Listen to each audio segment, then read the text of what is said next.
provided by our programs. The 4 years, the 6 years, the 5 years, the 1 year programs, the 2 year programs, we are able to offer you that. So join us in any of those programs and you can be sure you will be able to complete your program on time. Graduates, welcome, take your positions, take your seats, and welcome to the Kenya Methodist University, the 23rd graduation ceremony.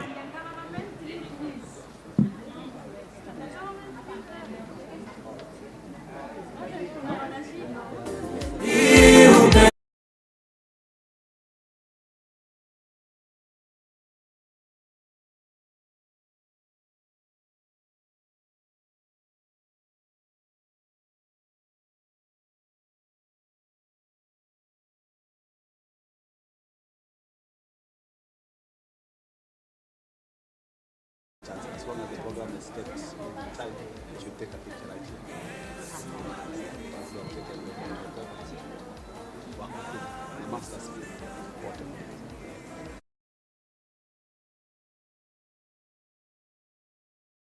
Graduation ceremony. I can see the Chancellor's procession is almost set. I can see the Chancellor's procession is almost set. Members of Senate and faculty who are ready for the graduation for the procession, be outside the administration block. Be outside the administration block. Members of those who are graduating with their PhDs and their masters, you are also a part of the procession today. So be outside the administration block. Be outside the administration block. Those who are part of the procession today, because the procession will be starting very, very shortly. Our ushers, please direct our guests on the appropriate positions to take. We have screens for people to follow on the front and at the back. You don't have to strain to see. There is a screen at the back. So those who are seated at the back can be able to follow this, they can see from the screen. Those who are seated on the front, they can see from the screen here. And of course, you can also see directly at the dais. This graduation ceremony is going to be live streamed on our YouTube channel. So please ask your friends, relatives, whether they are within the country or outside the country, to follow the ceremony by going to our YouTube channel, and they can be able to follow through the graduation process today. We are graduating over 2,200 graduates from our four schools and our TVET Institute. Our 4 schools is the business school, which has formerly been called the School of Business and Economics, launched earlier this semester to a business school, or rebranded to a business school. Then we have a School of Medicine and Health Sciences, where we have programs in medicine, pharmacy, nursing, medical lab, health system management, public health. We have programs in the School of Education and Social Sciences, both in education, religious studies, counseling and counseling psychology. We have programs, journalism and communication. We have programs in the School of Science and Technology, which include computer science, BBIT, that is Bachelor of Business Information Technology, mathematics and computer science. We have programs in applied biology. We have programs in agriculture and natural resources. We have programs in animal health. We have programs in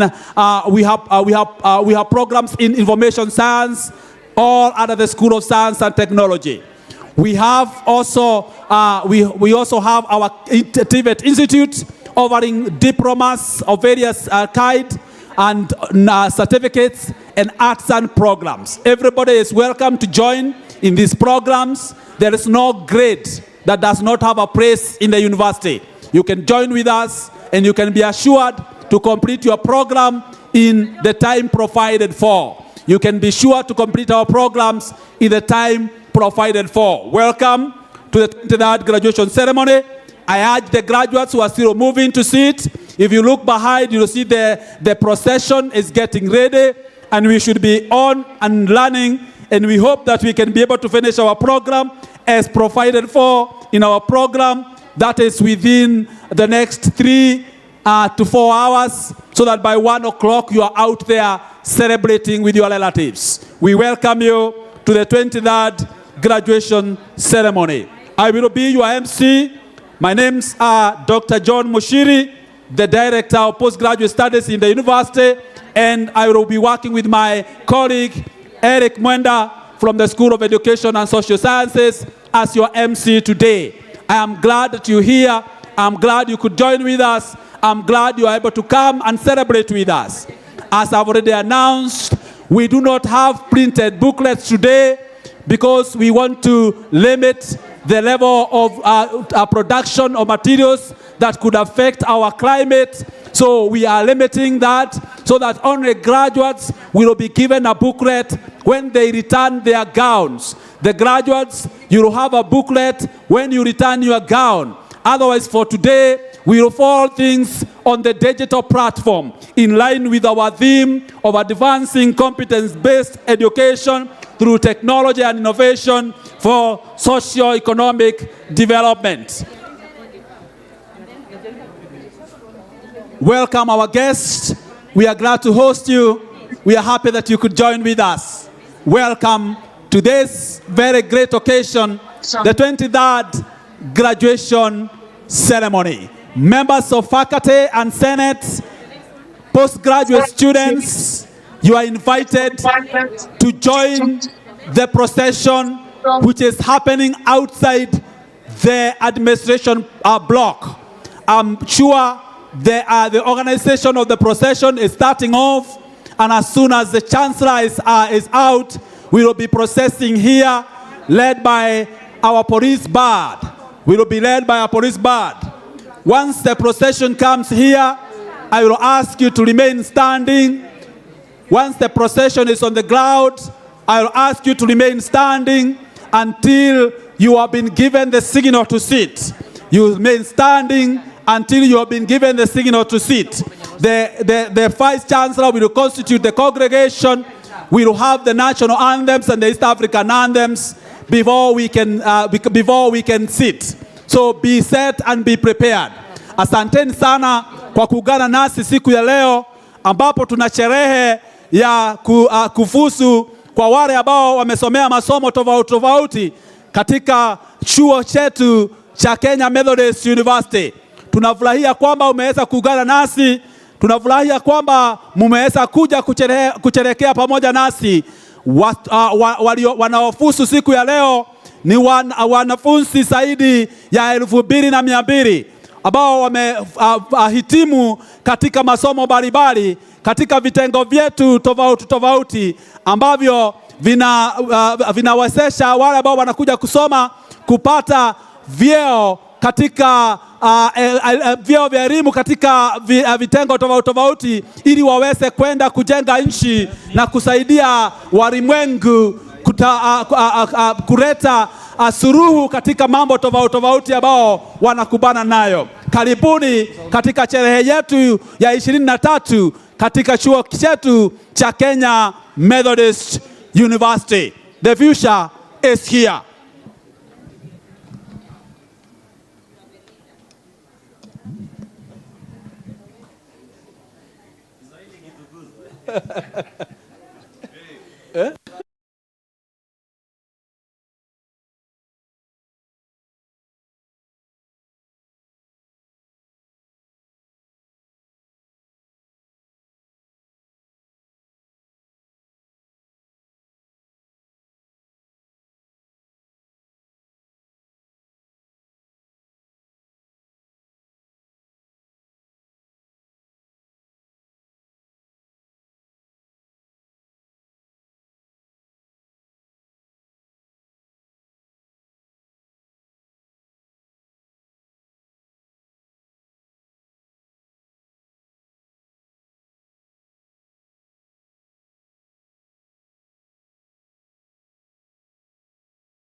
Manzeji ni mabazu, and we wish you all the best in the life thereafter. The big graduation will be graced by the one and only Honorable Mashogu, the CS Education Kenya. My goodness, don't want to miss this one. You don't want to miss this one. And in case uko mbali ya Meru, Nairobi, uko Mombasa, uko Kisumu, you can't make it to Meru, don't you worry. Because of why? We'll be bringing all this event to you.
On our social media platforms. Follow us at KEMU University.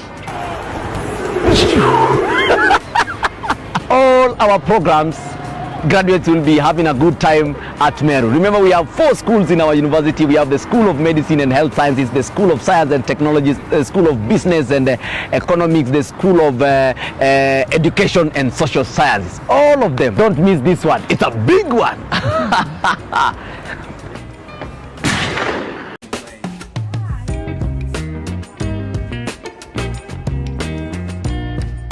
Ladies and gentlemen, welcome to Kenya Methodist University. The future is here. This coming Saturday, the 14th of October, we'll be having our 23rd graduation ceremony at Meru main campus. Oh my goodness, congratulations to the class of 2023. Manzeji ni mabazu, and we wish you all the best in the life thereafter. The big graduation will be graced by the one and only Honorable Mashogu, the CS Education Kenya. My goodness, don't want to miss this one. You don't want to miss this one. And in case uko mbali ya Meru, Nairobi, uko Mombasa, uko Kisumu, you can't make it to Meru, don't you worry. Because of why? We'll be bringing all this event to you live on our social media platforms. Follow us at KEMU University. All our programs, graduates will be having a good time at Meru. Remember, we have 4 schools in our university. We have the School of Medicine and Health Sciences, the School of Science and Technology, the School of Business and Economics, the School of Education and Social Sciences. All of them. Don't miss this one. It's a big one.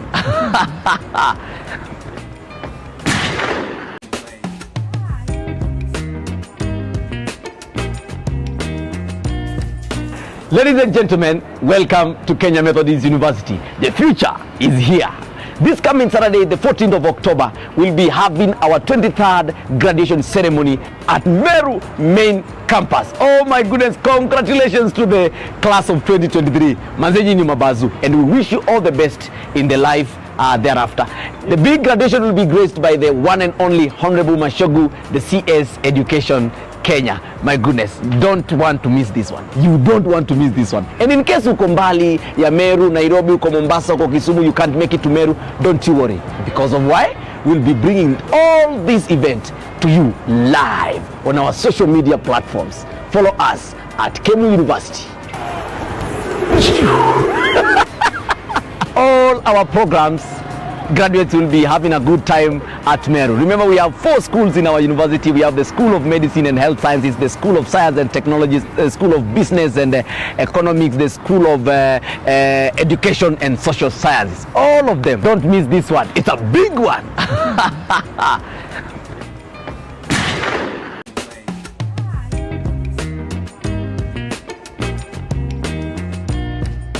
Ladies and gentlemen, welcome to Kenya Methodist University. The future is here. This coming Saturday, the 14th of October, we'll be having our 23rd graduation ceremony at Meru main campus. Oh my goodness, congratulations to the class of 2023. Who are moving aloud, graduates, take your seats and take your positions. Those who are from the postgraduate programs, both the masters and the PhD, you are part of the procession today. So I'm hoping that you have already joined in with the academic faculty and also members who are going to be processing this morning. We welcome you to the 23rd graduation ceremony. Our theme is advancing competence-based education through technology and innovation for socio-economic development. That's our theme for the day, advancing competence-based education through technology and innovation for socio-economic development. In line with that theme, we are not providing printed booklets today. We will provide a booklet for the specific graduate when they come to return their gown. We will have the program in the digital format. It will be available to you, and you can be able to see from the digital format. You can be able to follow, and you can be able to follow us through the live streaming on the YouTube platforms. That is what we are going to be using today. We are graduating as many as over 2,000 graduates from our 4 schools and our TVET institutes. Our 4 schools are the School of Business, Business School, which was formerly the School of Business and Economics.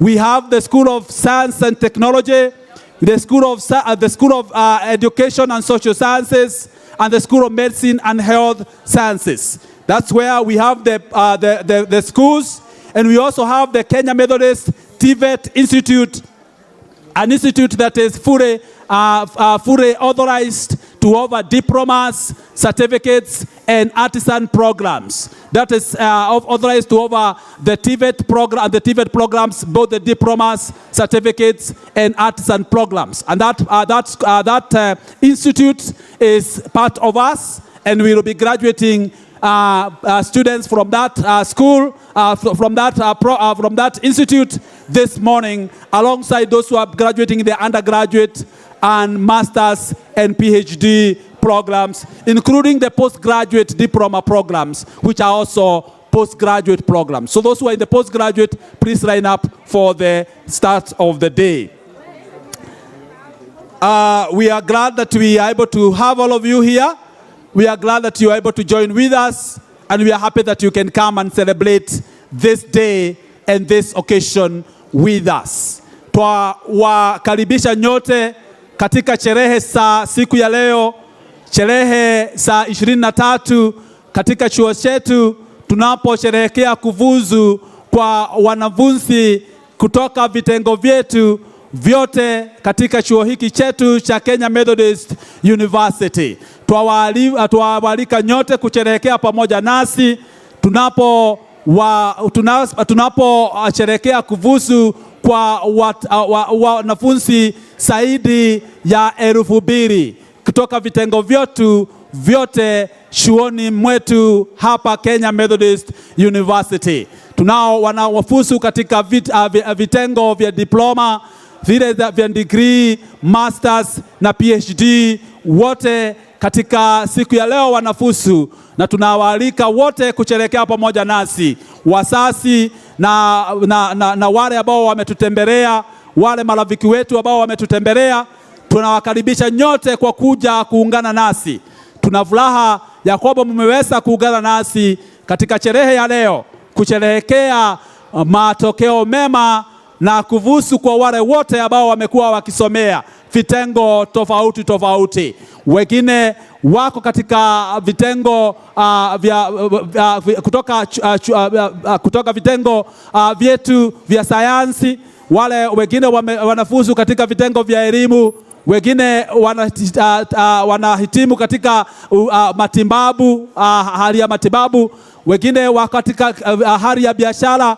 Sote hizi wanatuletea sherehe nzuri kusherehekea pamoja. Kwa hivyo tunawaalika pamoja na msikie mko huru kusherehekea pamoja nasi mnapokuja katika sherehe hii ya 23 tangu tuanze kufuzu wanafunzi katika chuo chetu cha Kenya Methodist University. You should find time to relax, enjoy yourselves, even as you celebrate with us in this 23rd graduation ceremony. We are a university that is conscious of issues of climate, and you know the world has been talking about it. Our country recently hosted an important summit on climate change, and we are talking about making sure we stay safe. Climate change has issues not just about weather, it also has issues to do with the diseases, and you will see emerging conditions and diseases, including the most recent condition of COVID. That's why we are reducing the printing out of many books so that we can only have those that are necessary and those that are going to be given to the individual graduates who will receive their booklets when they return their gown. They will receive their booklet when they return their gown. Welcome, and may you find the blessings that come with coming together to celebrate here at the Kenya Methodist University. Those who are processing, the procession is starting off. The Chancellor's procession is starting off. As the procession comes in, we ask you to stand. As the procession comes in, we ask you to stand. The procession is on. We will ask you to stand.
Section 4 of the Kenya Methodist University Statutes provides that for the purpose of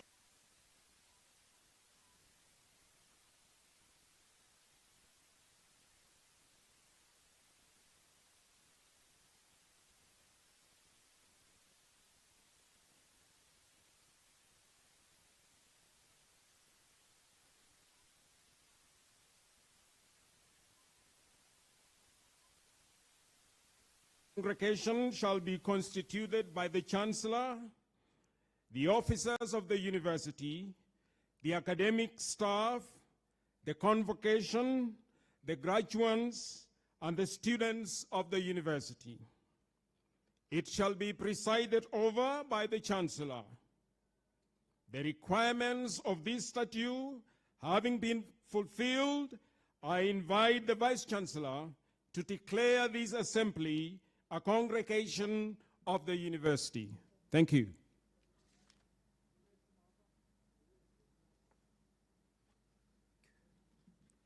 Mr. Chancellor, sir, by virtue of the authority conferred on me by Article 7, Section 3 of the University Charter and Statute 28, Section 4 of the Kenya Methodist University Statutes, I declare this assembly the 23rd congregation of Kenya Methodist University. Thank you. Thank you. You may celebrate. It is already a constituted congregation for your graduation. We will invite the chaplain, and so that we can move on to the prayers and the scripture. God is good, and all the time. This is the day the Lord has made. We shall rejoice and be glad in it. We shall pray, and we shall sing a hymn together. Shall we pray? Almighty God, our Heavenly Father, we give you thanks and praise, for this is the day you have made. We choose to rejoice and to be glad in your goodness and in your mercies. As we are gathered here to celebrate the 23rd graduation of our students, we thank you for the journey they have come thus far. If it was not you who was on our side, where would we be? You are our Ebenezer. Thus far you've brought us. So we ask, precious Father, would you open your heavens over this assembly and allow that the graces that pertain to this occasion will be imbued to every one of us in wisdom, in counsel, and in the celebration that we have. May your name be glorified, for we pray this, believing and trusting in Jesus' name. Amen. In the absence of the printed copies, I'll indulge you, as was mentioned earlier, if you can turn to your soft copies for the hymn, or if you may search it on Google. I'll give you a minute. That is, Guide Me, O Great Jehovah, O Thou Great Jehovah.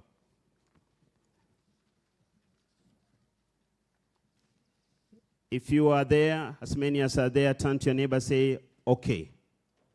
All right, I think that's sufficient. I don't know whether the instrumentalists are ready. We can sing along together. Guide me, O thou great Jehovah, pilgrim through this barren land.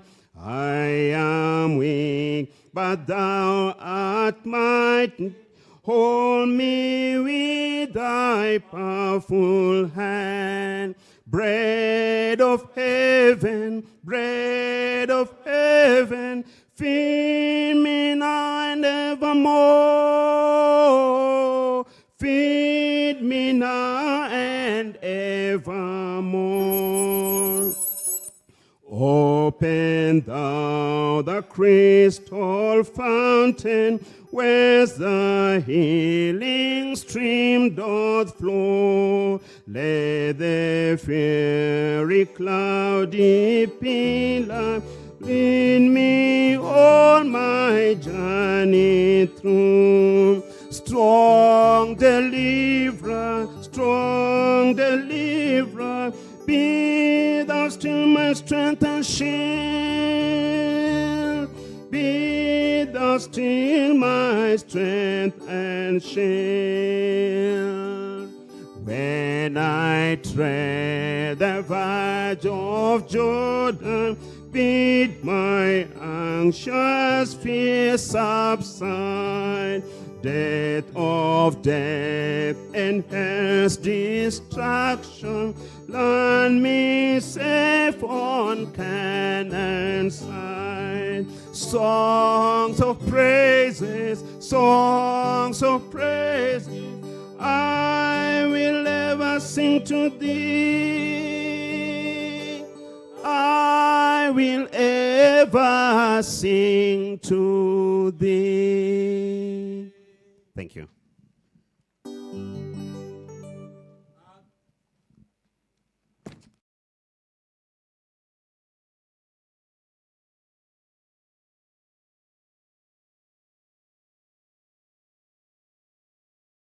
The 23rd graduation ceremony. We are glad to have you allowed, and we are happy that you could come and celebrate this occasion with us. Today we will be graduating over 2,200 graduates from our schools, and we are happy that you are able to come and celebrate this with us. Our guests, we welcome you, and we are happy that you are joining with us. We now want to have a moment of entertainment, and we will have the university choir, which will bring us an entertainment. If they are ready, they should be able to come forward. As they do so, I want to continue to announce that we do not have printed booklets.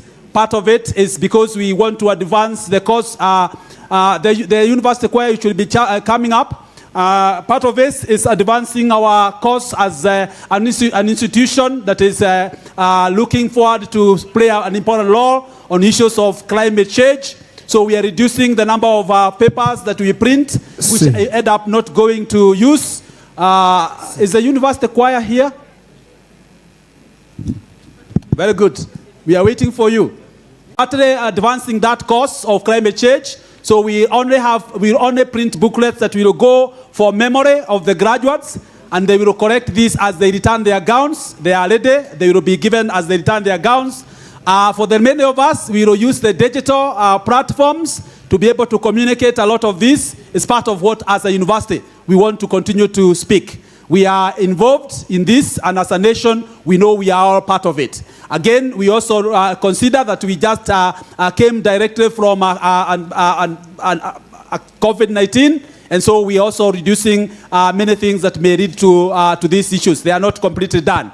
So we are happy that we can be able to show this, as we also celebrate today with a theme that is talking about advancing competent-based education through technology, innovation for sustainable development. University choir, you have a moment to bring to us some entertainment. Mr. Chancellor, sir, here, the university choir.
Our chief guests, our Chancellor, sir, this is the university choir ready to present 2 songs.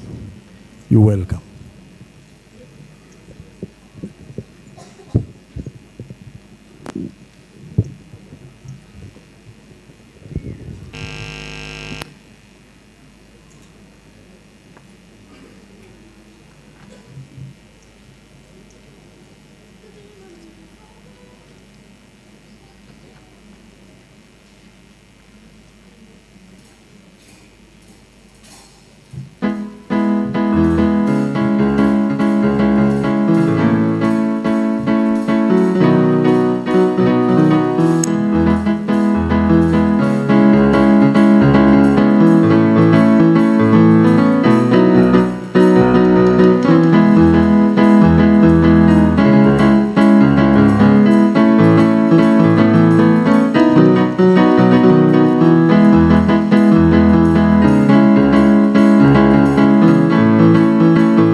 much. Thank you very much.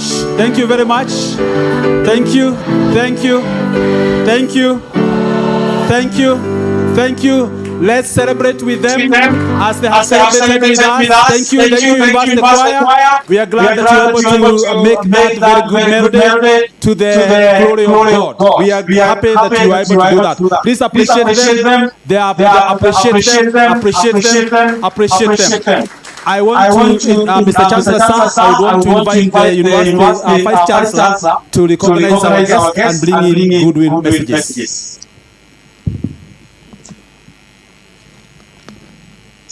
Thank you very much. MC. We have guests. We have others who are wished as well. And here I have some. I will just mention a few names. I will be requesting them to start as we recognize their presence. I know we also have some graduates who are senior government officers or senior members of society. I would like to take this opportunity to recognize Hon Abdul Lahim Dawood, who is also our alumni member. Please recognize he is the MP for North Menti and also an active member of the alumni and also very close to our university. I would also like to recognize Honorable Fatuma Masito, MP Kwale, all the way from Kwale, the other side, and comes to join us and celebrate with us. Thank you very much, Mheshimiwa. I would like to recognize Professor Wakidiki, the Vice Chancellor and CEO of Kenya, KCA University. He is part of us. I would like to recognize our neighbor, Professor Charity Ichoke, who is a DVC at Meru University representing the Vice Chancellor. I would also like to take this.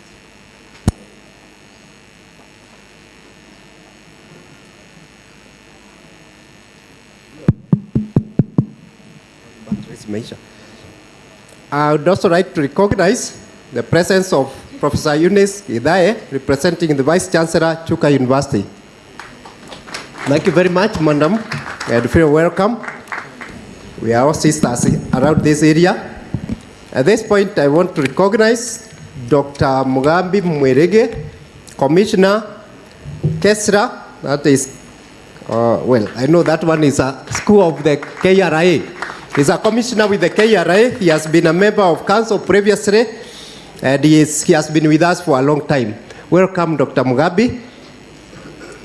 I would also like to recognize the presence of our former presiding bishops. The two of them are the former chancellors, including Dr. Lawi Madio. I'd like to recognize him. You know him very well. He's a founding member, and when we will be taking a photo with the PhD degree, students, we will invite him to be part of that group. I would like to recognize our first chancellor, Reverend Professor Ndaburi. That is the first chancellor of Kenya Methodist University and a former presiding bishop. I would like to also at this point to recognize our second chancellor, Reverend Dr. Stephen Kanyaru. That is our second chancellor. And at this point, I would also like to recognize one of our main guests, Reverend Dr. Samuel Kobia. He is the chairman of NCIC. I'm sure you know that is the National Commission for Integration. Hey, you seem to know more than me. But he is a very important guest here. He has been with the KEMU for a very long time. And they are founders. All those ones I've mentioned, they are actually part of the founders, including Dr. Mugabe and even Professor Kidiki. I'm sure they contributed something when KEMU was being built. I would also like to recognize the presence of Humphrey Kirunye, MD Koteva. You see there? I would also like to recognize the presence of Dr. Emmanuel Akisina from Rwanda, Kigali. You see there? Thank you very much. for being with us. I don't know, you didn't tell us whom you are. University of Rwanda. University of Rwanda. He is representing University of Rwanda. Thank you very much for being with us today. I think the one who was writing has a better handwriting than mine, so I think that is why I have problems reading. Now, I would also like to recognize all the way from Kisii, Dr. Nyanumba Nyabuti from Kisii University. Thank you very much. I know your Vice Chancellor, I think, is with the CS somewhere. I would also like to take this opportunity to recognize Major Dr. Julius Omukonyi, Training Principal, the Kenya Salvation Army Training College. He has been with us for a long time. We have been collaborating with them very closely. Even if they are from Eldoret, we still collaborate with them. I would also like to, I think the other one will be recognized. Justus Barete, the CEO of Maua Methodist Hospital, collaborating in our sister institution. I would like to recognize the Godfrey Esau, Kenya Urban Roads Authority. I know we are discussing several things with them. I would also like to recognize the Marete Moses MESPA chairman. Thank you very much. We are always together because that is where we get our students. We are happy to recognize the presence of Moses Kariba, the Deputy Principal of Meru Teachers College. Maybe he popped into nearby his house. I would like to recognize the presence of Reverend Dr. Daniel Mutumutogi Orjana Ojane. Thank you very much. I think he's an NGO. He has been with the KEMU before it even became a university. And it is a pleasure to have him around. I would also like to recognize Ruse Mureithi Chrysalis from Chrysalis. Thank you very much for being with us. Now, those are not the only guests whom we have. I know we have very many guests. If we have not recognized you, we will still continue to recognize.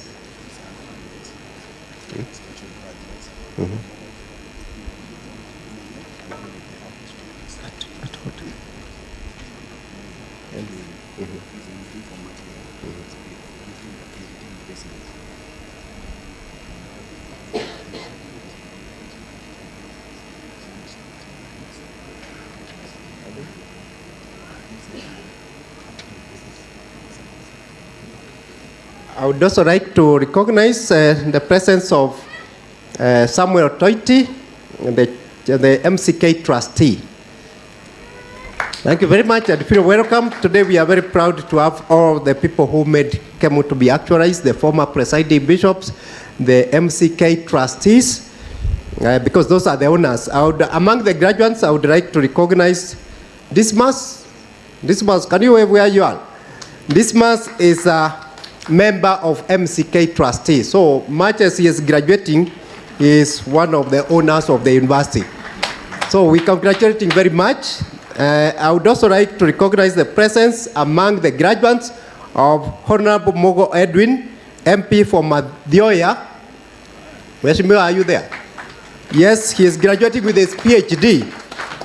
So thank you very much for being with us. Even if the sun is a bit hot, but you have achieved a lot. As an MP, we know it is a sacrifice to be able to study with all your responsibilities of representing, registrating, and oversight somewhere. So thank you very much. I would also like to recognize, I think I would say my former women rep, Purity Grace. See there?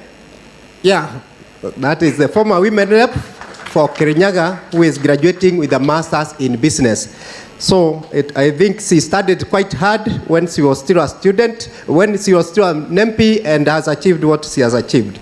So thank you very much, Mheshimiwa.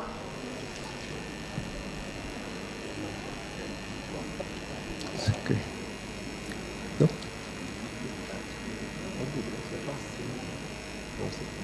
So I would also like to recognize the members of the studying committee, please.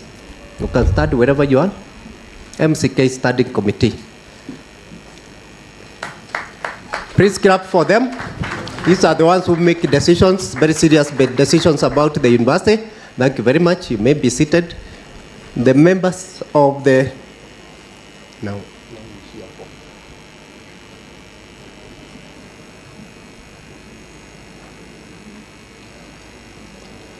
The members of MCK Trustees, Board of Trustees. I know one is there, but those was any other one I have not mentioned? Okay, if there is anybody I have not mentioned, please feel recognized and feel very welcome, and we appreciate your presence here. Thank you very much.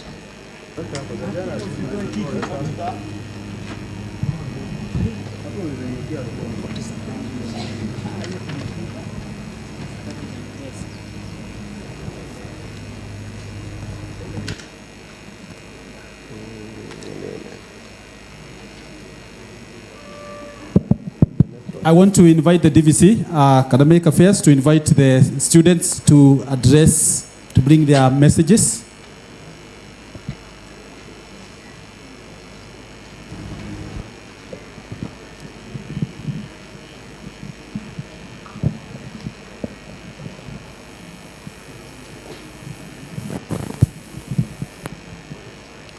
Mr. Chancellor, sir, in the 2023 graduation, the candidate named Sonde Dorothy Malala was recognized by Kenya Methodist University as the best overall academic student. She excelled in academics, obtaining a Bachelor of Arts in Communication and Journalism, first-class honors degree with a cumulative GPA of 3.83. Mr. Chancellor, sir, in the 2023 graduation, the candidate named Aganyanya Milton was recognized as the Kenya Methodist University as the best male academic student. He excelled in academics, obtaining a Bachelor of Education Arts, first-class honors degree with a cumulative GPA of 3.76. Mr. Chancellor, sir, I now invite Sonde Dorothy Malala and Aganyanya Milton for Dorothy to lead the speech on behalf of the graduating class of 2023.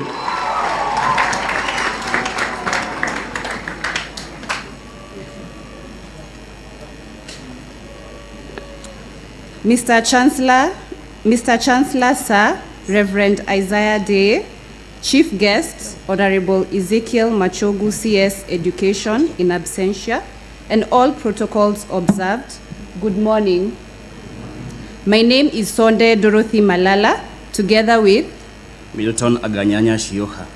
It is an honor to be before you today as you commemorate years of devotion, hard work, and sacrifice. I would like to start by thanking God for allowing us to be here today. On behalf of the graduating class of 2023, I would like to thank our professors for always guiding us along the way, and to also thank our family, friends, and the school staff who have lived up to the famous adage that says it takes a community to raise a child. You have shaped us into who we are today. Our journey at KEMU has been a lesson in adaptability in an ever-changing environment. We have been equipped with the ability to embrace change, grow, learn, and innovate.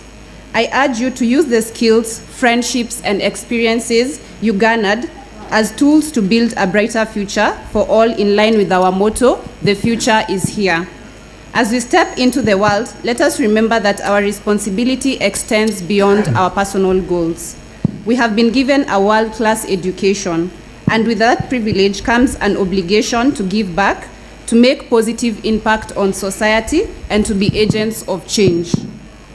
Whether we choose to enter the workforce, continue with our studies, or pursue other paths, let us do so with a sense of purpose, commitment, and compassion to make the world a better place. In closing, as we leave KEMU, we carry with us not only a degree, but a legacy of excellence. We are the future leaders, innovators, and change makers. KEMU has given us the power to shape the world with our degrees. Let us never forget that the future is here. Carry that with you wherever you go and purpose to create a just and brighter future for all.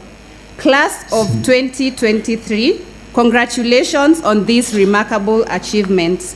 Mambo sasa ni matatu. Put God first. Don't be afraid. If you are afraid, you cannot move forward. Never get tired of trying. If you are going to be the best at anything, be the best at trying. I have no doubt that we will all make KEMU proud in all we do. Remember, the future is here. Thank you. Please celebrate them. Please celebrate them. Please celebrate them. They have made a remarkable achievement. They have made a remarkable achievement. Please celebrate them. It is important. Graduates, celebrate your graduate colleagues. Very good. Mambo ni matatu. I thought that was, there's intellectual property on that. Yeah, that's a patented thing. That's what I'm being reminded. And the meaning of a patent, it means whenever you use, you pay royalties. Whenever you use the term, you pay royalties. And so now they are eligible to pay some royalties to the originator. Ya mambo ni mambo ni matatu.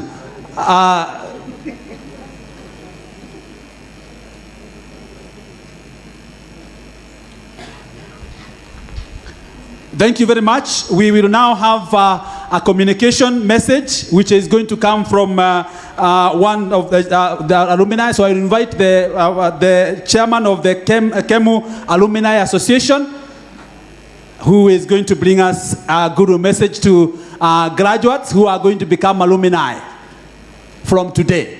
Karibu sana. Please acknowledge his coming.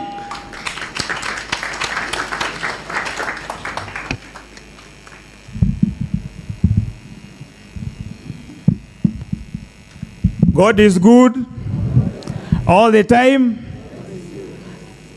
Thank you. I'm very happy to be here today. And before I give my speech, I will want to recognize the Chancellor. Congratulations. Congratulations, the Chancellor. We installed you yesterday and we are happy for you. We also recognize the person who was supposed to come as the guest of honor, our Minister of Education, Machogu. I also recognize the Vice Chancellor, Professor Gishoa. I also recognize our guests,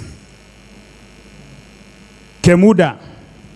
These are our sponsors from the US. I can see the CEO.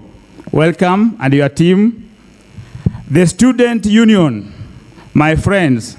The President, the face of KEMU. The Miss KEMU. Okay, you know, she is the beauty of KEMU. And Mr. KEMU. I also recognize the former President, Abdi Ado. I know he must be here. We congratulate you. Also, I recognize the scholars. They are here. They are the best, actually, and most of them here, I know them. You have done a good work, and I appreciate the DVCs, the Senate, all the arms of management, including the MC. You are doing a good job. Yes, I also recognize my team, alumni team, the secretary, Mr. Mbale from Coast, my treasurer, Angelica, and for those who don't know how to keep money, she can keep money for you. Okay, now I come down to the graduates. Congratulations. Congratulations. It is a good work that you have done. And from KEMU, where I started the way back 2011 when I graduated, I've never regretted. You are surprised that we have our MP here who is our alumni. We have got the finest, Dawood. We have got the commissioner, KRA, our alumni. We have got the governor, the current governor now for Nyeri, is our student. We are the best.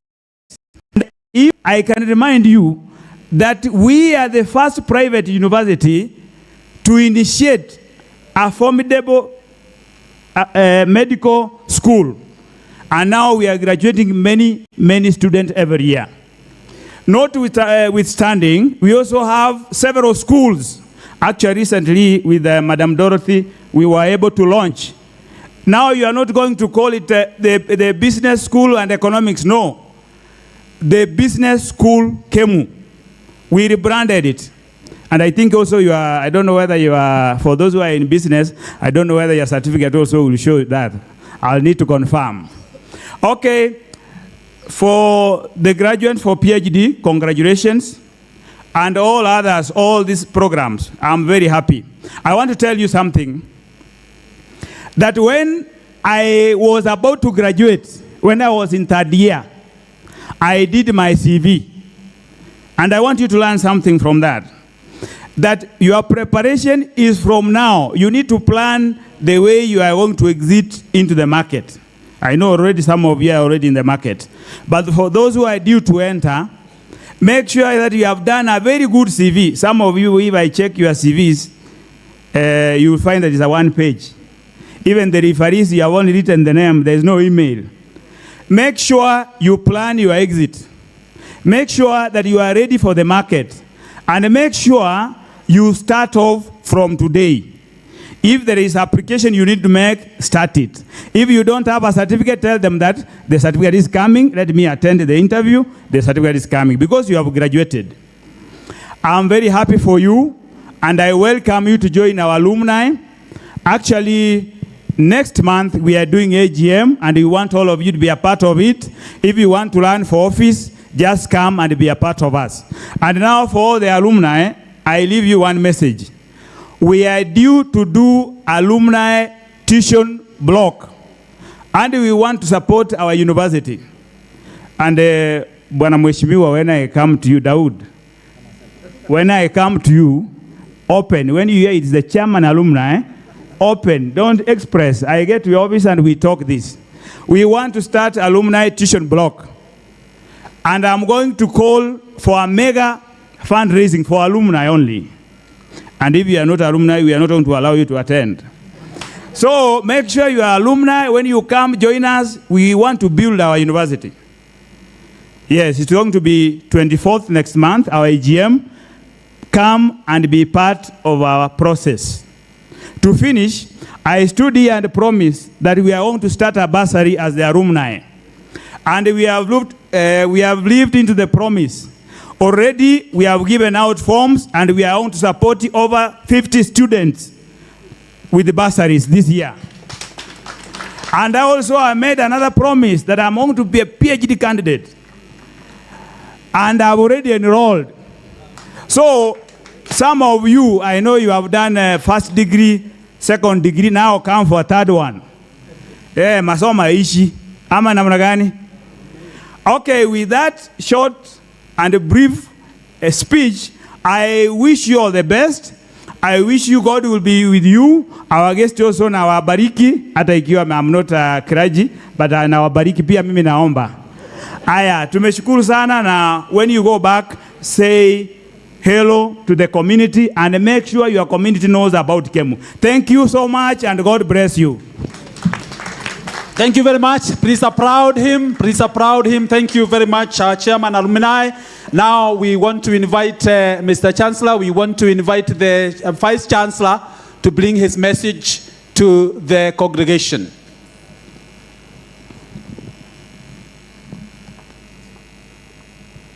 Thank you.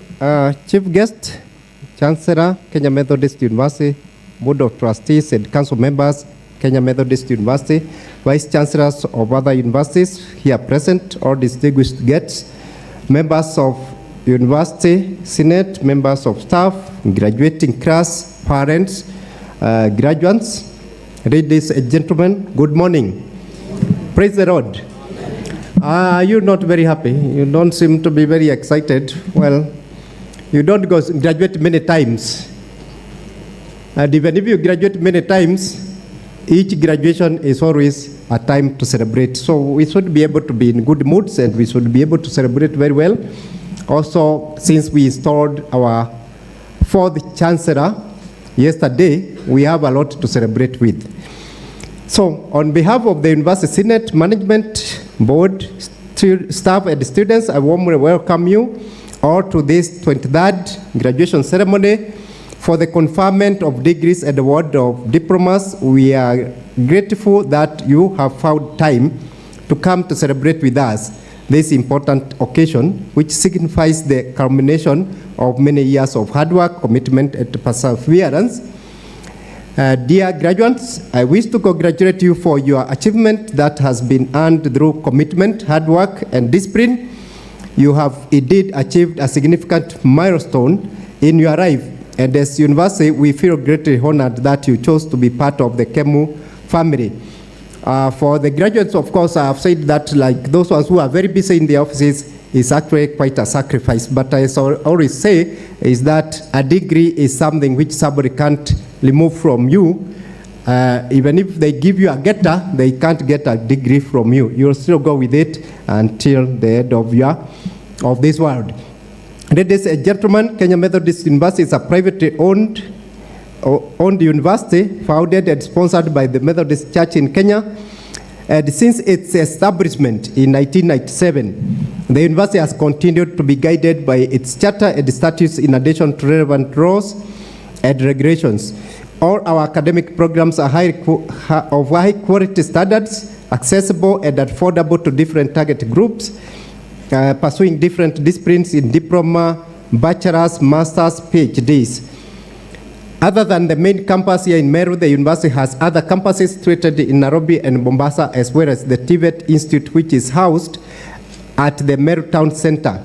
The university endeavors to promote interactive, blended, and physical learning using state-of-the-art technologies and methods at the various campuses. We are very busy trying to improve on our infrastructure, especially in IT, so that we can be able to deliver programs virtually as much as possible.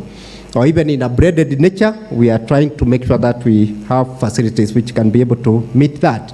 Our academic programs that range from diploma to bachelor's to PhD provide well-balanced theoretical content, practical skills, competencies, and sustainability. Indeed, the university aspires to be an international Christian university, a reality that has been demonstrated by enrolling students from over 30 countries. I think now we have about 3 countries which are represented here. We endeavor to prepare graduates who are well-rounded, not only in their areas of expertise, but more so in spiritual, moral, and ethical values, which are very critical in globalized society. This is in line with the dreams of the founding members of the university, whose desire was to have a university that would produce a new generation of transformational leaders who are well grounded in their professional and academic expertise and committed to spiritual and ethical values. Since some of the founding members are here, I believe they can be able to observe whether we are keeping in line with what were their expectations. But for us, we will make sure that we move as close as possible to those aspirations. Mr. Chancellor, sir, I wish to report that the university has continued to sign MOUs with universities, research institutions, government ministries, and NGOs in Kenya and other parts of the world. As if you have witnessed even today, these partnerships have had mutual benefit and continue to enhance the quality of our academic scholarships, research and development, and community empowerment, among others. In this regard, I wish to put on record our appreciation to KEMUDA, who are represented here. Apart from being involved in the physical development of the university for a long time, they have continued to donate scholarships to needy and talented students in the university. And this one, Mr. Chancellor, sir, I can assure you we are very much engaging the team from KEMUDA, which is made up of 4 people who traveled last weekend to Kenya just to come and engage us. So we are going to work very closely with them. Apart from that one, we have others we established with the Association of Commonwealth Universities last year. And I think the Master of Ceremony today will be leaving immediately for the UK for a conference, and I believe I'll also be traveling on on Tuesday, which means that these collaborations, they really benefit us and they make us to be recognized. Of course, we usually do it in collaboration with other universities, like that one for climate change. There is somebody from Kisii University here, whom we are collaborating together with, and also the Kenyatta University. Now, in our endeavor to produce the next generation of professional and transformational leaders, Kenya Methodist University is always seeking ways to engage with the community, and specifically by partnering with other like-minded organizations to offer affordable and short-term training. One such effort has been the successful partnership with the county government of Nyandarua through the National Affirmative Action Fund, among others, to provide basic training to the border riders who form part of the integral part of Kenya's transport system. The university has also partnered with the Global Opportunity Youth Network, Swahili Port, and Mombasa County Government to offer dual vocational training program for the PISA chef. In addition, the university continues to offer youth training programs in life skills and entrepreneurship in collaboration with the Nyari Community and Haki Africa. That is at our Mombasa campus. In fact, at this juncture, I would like to say that the governor of Mombasa, and I believe the Chancellor might be able to pass some messages, they communicated together, and I'm sure the Chancellor will be able to say one or two things about that collaboration. Mr. Chancellor, sir, today we also stand on the cups of an exciting new era in education, an era where competence-based education powered by technology and innovation takes center stage. Competency-based education has shifted our focus from traditional time-bound measures running to an emphasis on true mastery of skills and knowledge. This approach underscores the importance of ensuring that each learner readiness equipping them with the competencies they need to thrive in a dynamic, evolving world. In an age where information is at our fingertips, where virtual classrooms can connect students from different continents, and where AI-driven platforms can customize our learning paths, it is evident that technology has not just facilitated education, it has revolutionized it. The world, therefore, doesn't need just degrees, it needs problem solvers, innovators, and lifelong learners. The fusion of competence-based education with the technology given here at KEMU ensures that graduates are not just knowledgeable, but competent and ready to tackle real-world changes. Of course, some of these challenges have also come to the universities, Mr. Chancellor. And nowadays, it's very easy to use AI to answer questions. And us as members of Senate, we are trying to make sure that we deal with that, so that we don't graduate students who only used AI to answer their questions, but they passed. So, dear graduates, today we come together not only to celebrate your academic accomplishments, but also to recognize the transformative potential of your education. In an era defined by rapid technological progress and unprecedented innovation, we stand at the nexus of defining what it means to be educated and prepared for the challenges of the 21st century. In a global landscape marked by shifting economic paradigms, the competencies you have mastered are the new currency. Industries today are less concerned about the number of hours you have spent in a classroom and more interested in your ability to innovate, adapt, and apply your skills in a meaningful way. We thank you for being part of KEMU, and as you are partner, we will follow your positive contributions to the society with great enthusiasm and interest, critical to the success of KEMU. KEMU is also the involvement of the alumni in the university's governance structures. In this regard, I would like to encourage the graduates to register as proud members of the alumni in order to get a platform for contributing towards making KEMU a better institution. As you step into the world, may you harness the knowledge that you have acquired to leave an indelible mark to educate, inspire, and uplift. You are our ambassadors, and we are proud of you. May God bless you. Thank you very much. I wish to take this opportunity to invite the Chairman of Council, to come and address the congregation.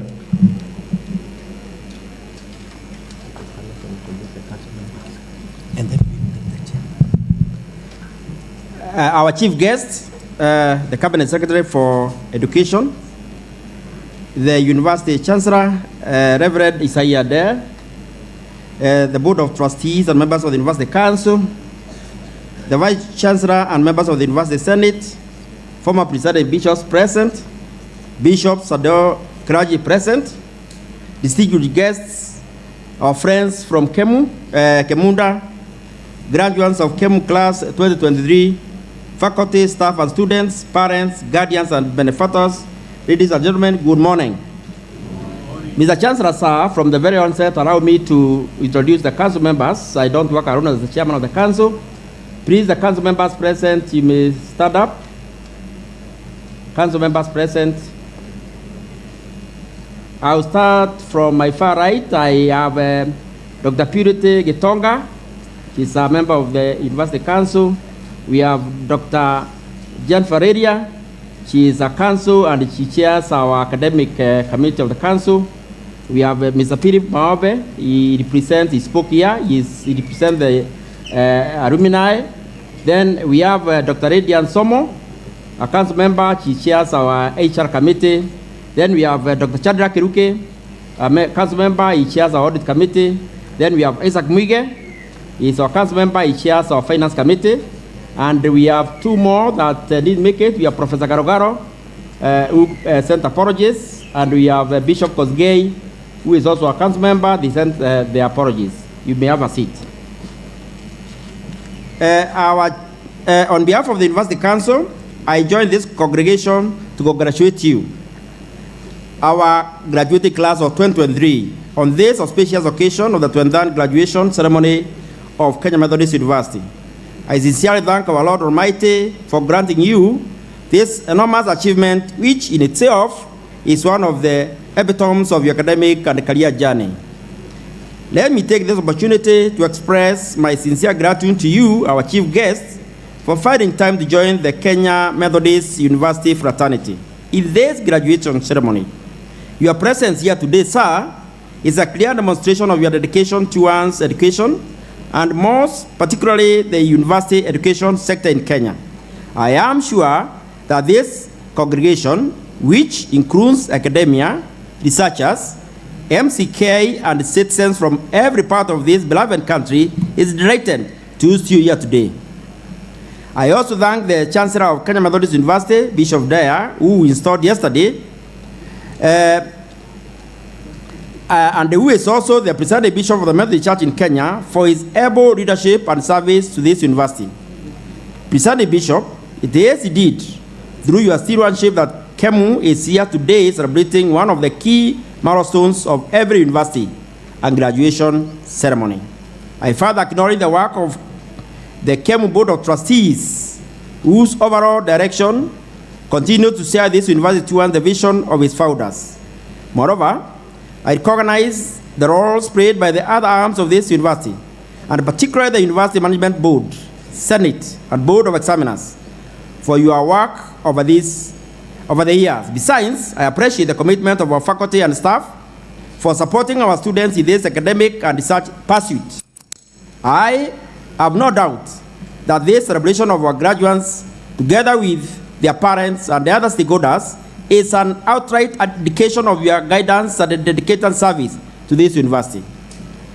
Our dear graduates, today is a testament for your dedication, resilience, and hard work over the years. Throughout your time at KEMU, you've been guided by our stellar faculty, supported by families and friends, and inspired by your peers. Together, you have faced challenges and celebrated triumphs. Today, as you stand on the precipice of the future, it is essential to recognize that your journey does not end here. It simply evolves. The world you are stepping into is flourished with complexities, challenges, but also endless opportunities. The education and experiences you've acquired have armed you with the tools you need, not just to survive in this world, but to thrive and to effect change. The future requires innovators, thinkers, leaders, and most importantly, lifelong learners. All roles that each of you are perfectly poised to fill. As you navigate the various paths that lie ahead, remember to carry the spirit of KEMU with you, a spirit of inquiry, of integrity, and of impact. The parents and families present, your unwavering faith and support are be the word beneath the wings of these graduates. Each degree or diploma awarded today is also a tribute to your sacrifice, love, and belief in the power of education. Ladies and gentlemen, in keeping with this year's graduation theme of advancing competency-based education through technology and innovation for socio-economic development, Kenya Methodist University has positioned herself as a leader in the higher education sector by always being at the cutting edge of educational modernization in this country. We have been among the first universities to put in place institutional mechanisms for adoption and integration of the newly introduced CBC curricula. We are in the process of revising all our curricula to accommodate these changes, among many other required to address the needs of a changing world. The Council continues to support the university management in coming up with relevant market-driven and applicable academic programs, as well as other non-academic endeavors intended to propel our university to the next level. I congratulate the KEM Business School following the successful launch 2 weeks ago. I believe the university will immensely benefit from new synergy as a result of collaborating with the industry in developing and implementing industry-centered academic and professional programs. Further, Mr. Chancellor, sir, the Council has ensured that the university has adequate resources, including teaching and administrative staff, for the delivery of world-class services. KEM continues to excel in more ways than one, which is a clear sign of our growth to a premier Christian university, excelling in quality education, research, and community service, contributing to national socio-economic development, and so forth. Mr. Chancellor, we are committed to providing academically stimulating, culturally diverse, and quality learning environment that fosters research, innovation, and technology development towards producing relevant technical and managerial human resource and leaders to contribute to attainment of national development goals as our mission states. Finally, Mr. Chancellor, sir, I thank you all for gracing this momentous graduation ceremony, which is traditionally the climax of our calendar events.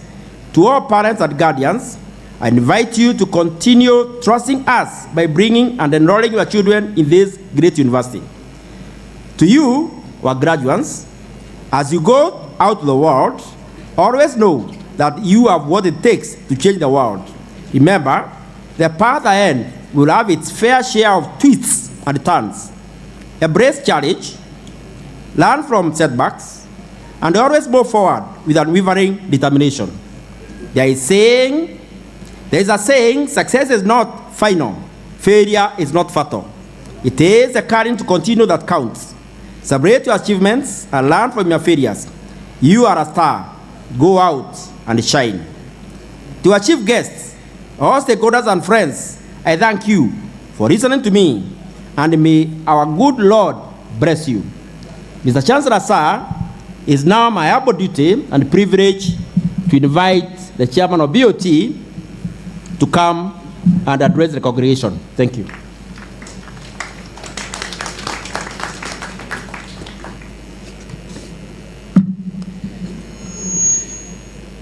Our chief guest today, before I give my few remarks, I would like members of the BOT who are present today to stand up so that we can recognize them. Please. Yes, we have at the far there Dr. Mishak Mutuma, and next to him is Mr. Joseph Kinyua, followed by Madam Sharon Kisire. Then we have Madam Ann Toiti, and then Madam Gladys Mugambi. We have and also Mr. Halban Mwenda, he was not able to come, and Mr. Kibuga Kareithi.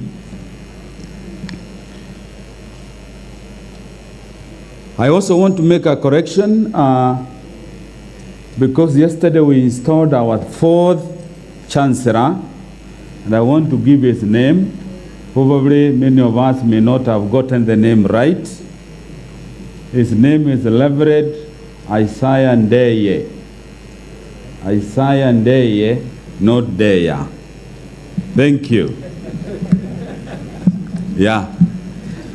Our chief guests and the presiding bishop of the Methodist Church in Kenya, who is also the Chancellor of Kenya Methodist University, our former presiding bishops,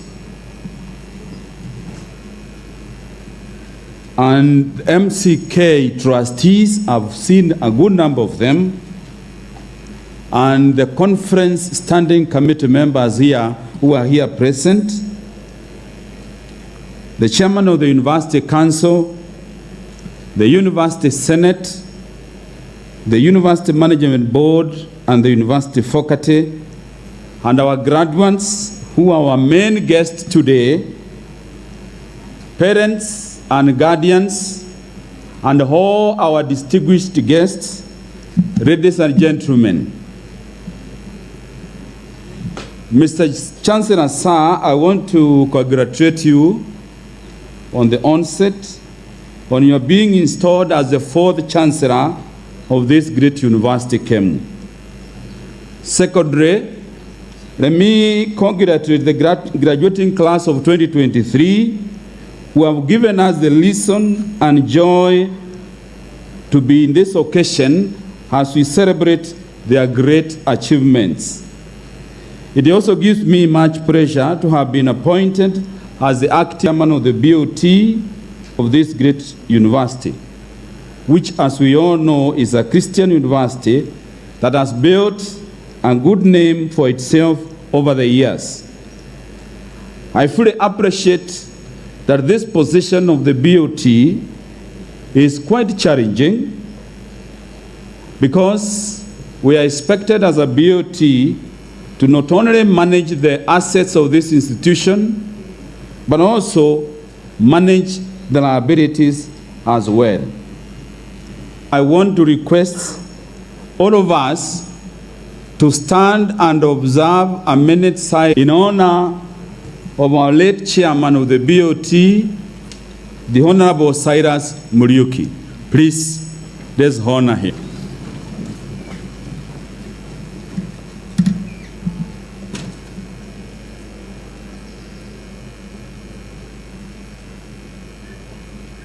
Thank you. We may be seated.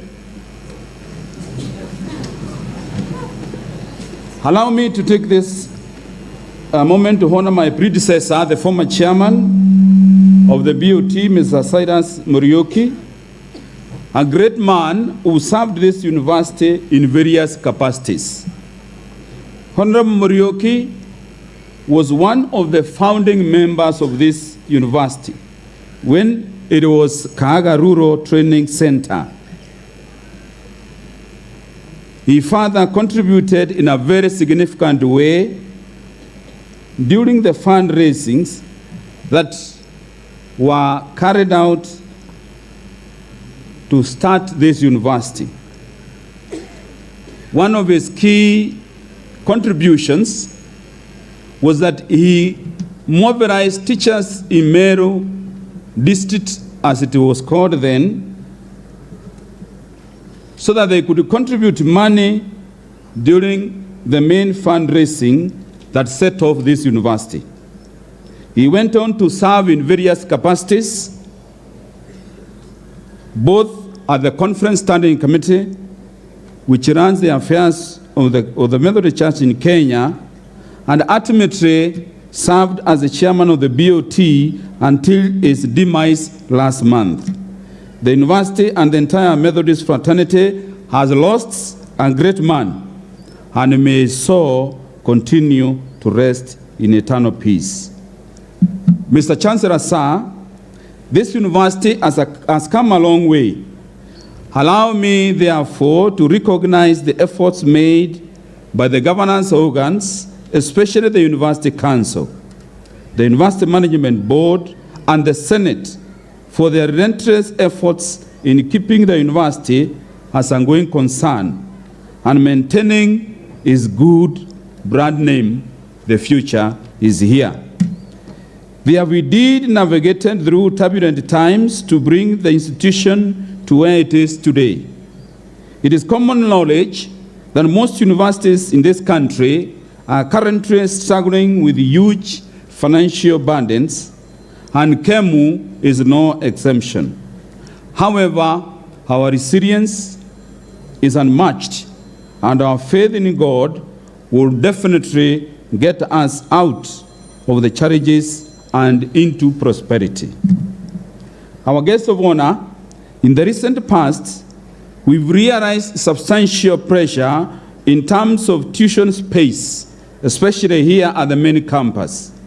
I would like to thank the university management for initiating a project to address, at least in part, the space challenge by starting a building just behind us here that is now in its second floor. Once complete, it will substantially ease the pressure on lecture space and laboratories. However, I'm aware that financial resources are required to finish the building and equip it.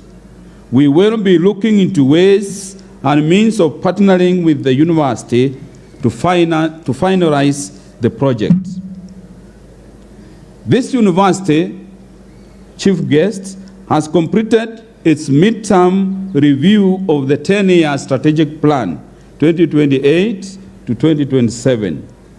In the next 4 years to 5 years, the university management has committed to do business in an unusual way and will undertake, together with the BOT, serious fundraising initiatives, both locally and abroad, to meet our financial obligations.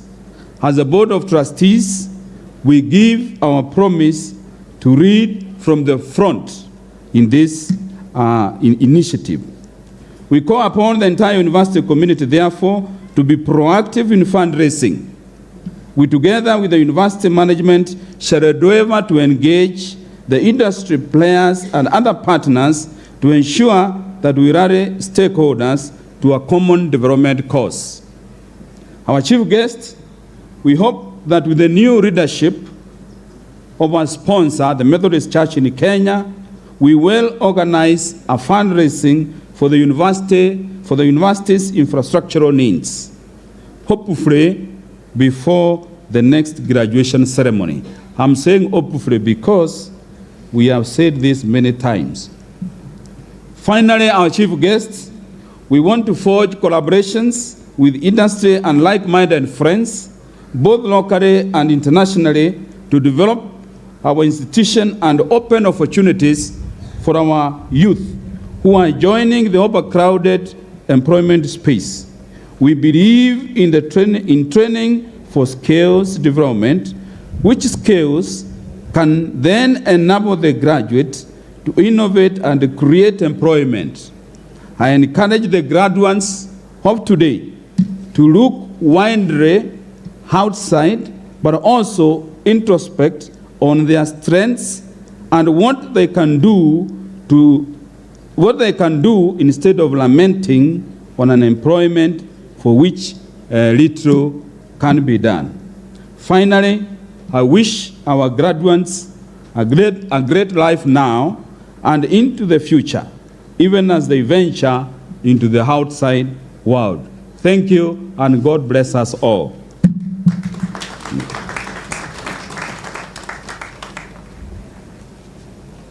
Mr. Chancellor, sir, allow me to take this opportunity to recognize one of the other guests who has arrived, Dr. Frida Siba, Director TVET. Thank you very much for being with us.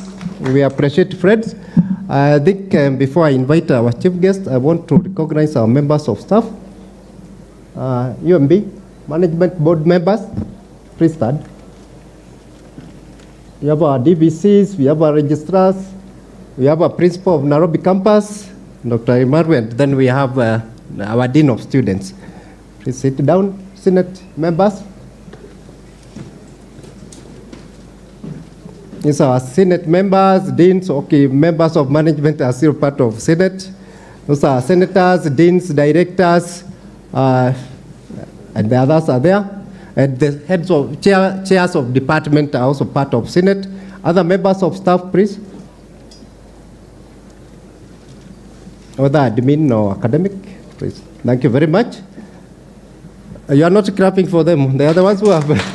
Even the graduating students are not even recognized their own lecturers. Some of them have not been sleeping, trying to make sure that actually today you sit where you are sitting. And you can even ask the security guys, they can tell you that. Student readers. Yeah, I think the Nairobi ones. Okay. So we have a representative of our student readers from all the campuses. You can have a seat. I think we are very lucky that we have very many ladies as student readers. Gender is never an issue for us.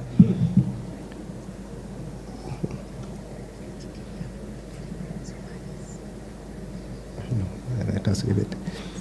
So apart from that one, now I want to take this opportunity to invite our chief guest. I have known him severally when we are meeting especially at the Executive Committee of Inter-University Council of East Africa, where I'm a member. And he also appears quite often, and I know he can really talk a lot. So I take this opportunity to invite Frederick Daboki, who is the Secretary Administration at the Ministry of Education. Our chief guest, welcome.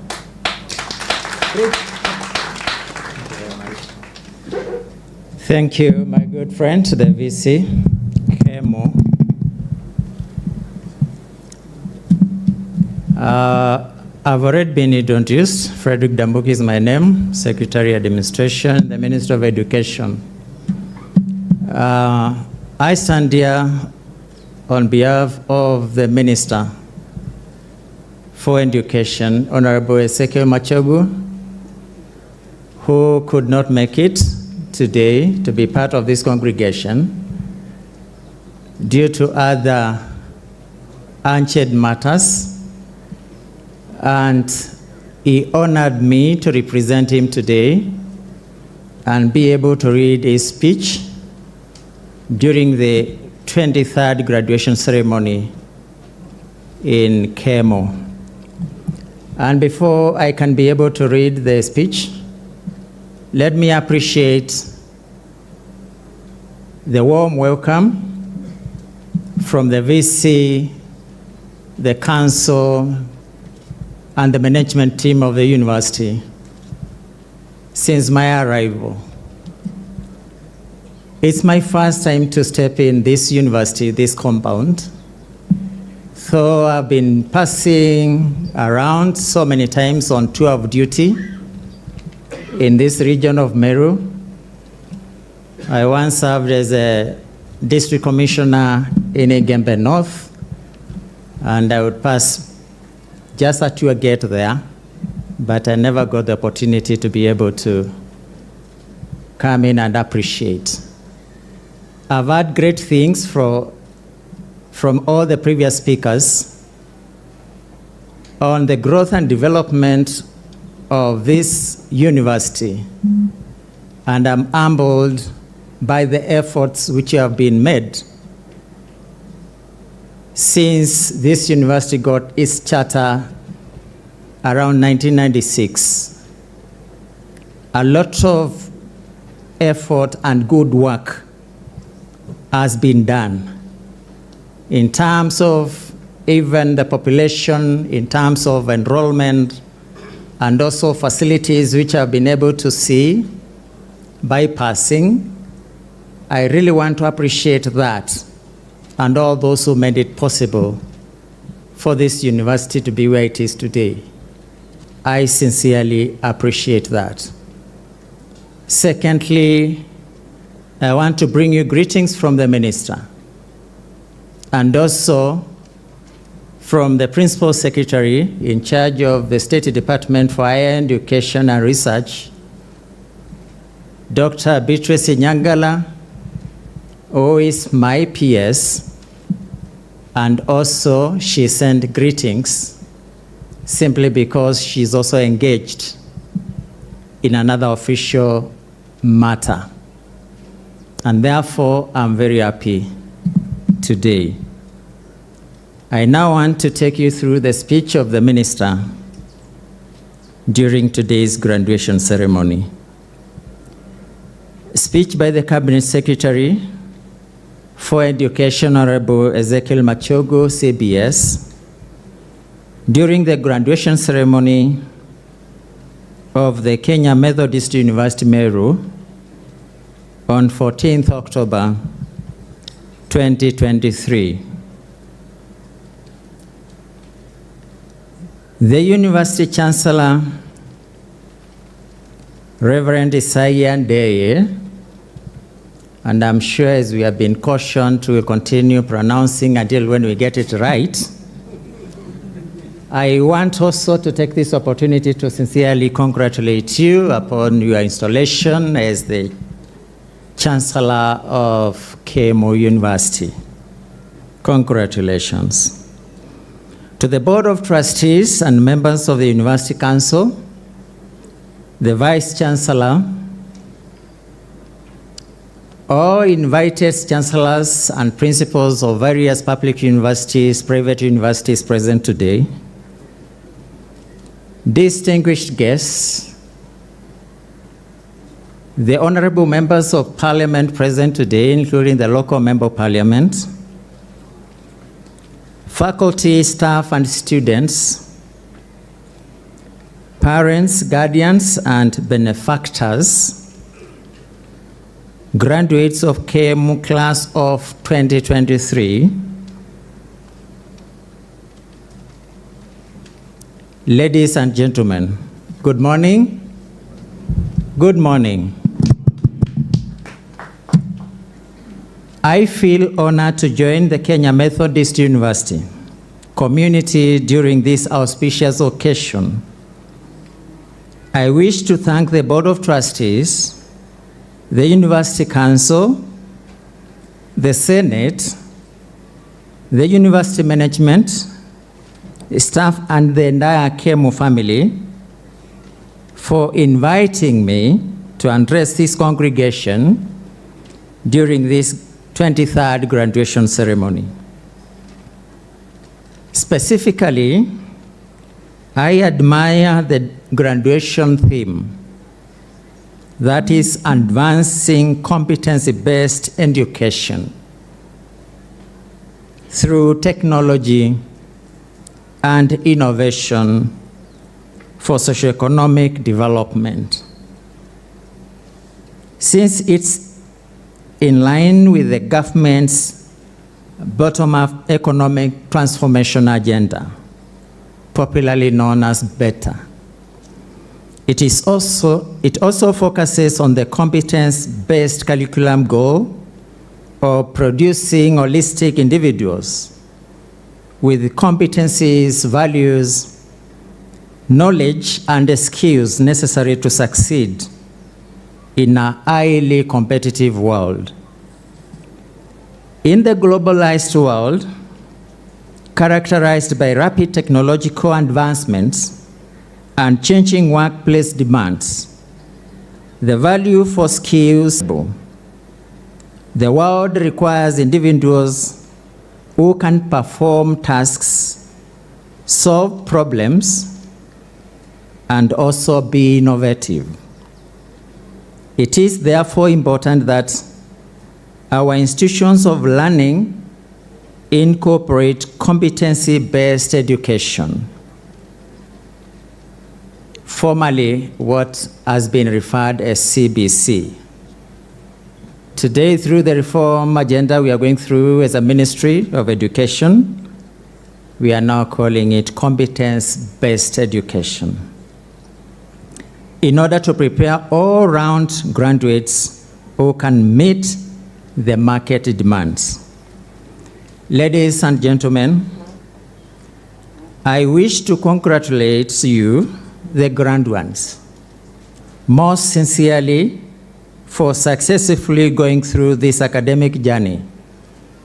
You must remember that a graduation ceremony is just but a one-day event which paves the way for a lifetime career path that needs sacrifice and dedication. In addition, I would also wish to sincerely thank all those made it possible for you as graduates to be able to go through your programs. I can't forget to thank the lecturers, the management of KMO, who provided the most enabling environment for you to be able to go through your programs. More so, the guardians and the parents. They sacrificed in terms of the resources and time to make sure that you are comfortable and you are able to attain your education with minimal challenges. Equally, the leadership in this county and the local community of that local partners and the local community. Because with the involvement of all those stakeholders, then we can be able to say all is well in our various institutions of higher learning and even the basic education institutions. I would like to appreciate the Methodist Church's long contribution to education in Kenya. Various schools, hospitals, and hospitality facilities have been established by the church to cater for the society's needs. Among them is the Kenya Methodist University, where we are, which has contributed immensely in producing professionals who are well grounded in knowledge and competencies, and also have good character and morals that positively impact on the country's socio-economic development agenda.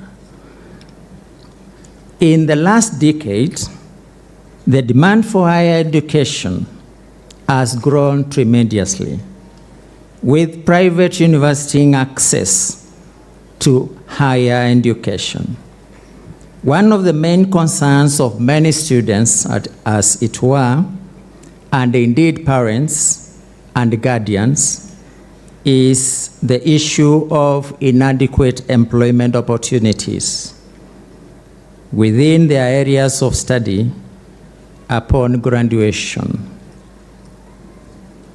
I call upon all university students, and especially graduates, to think not only about being employed, but also being self-employed in their own right. And that is why the new administration has been able to come with various facilities to be able to support the youth, those who are leaving our universities, so that through their knowledge and their creativity, they can be able to access funds for them to be able to begin any of their income generating programs and even businesses. And therefore, we need to think broadly when we are graduating from our various universities. I remember, and it is our policy as a Minister of Education, that we lay a lot of emphasis on issues of research, science, and technology, because we believe that we create new knowledge through research. New knowledge is aimed at addressing the current challenges, as it were, and to be able to meet the various demands in terms of a general development agenda. And therefore, I'm happy to hear that this university is laying a lot of emphasis on matters of research, science, and technology.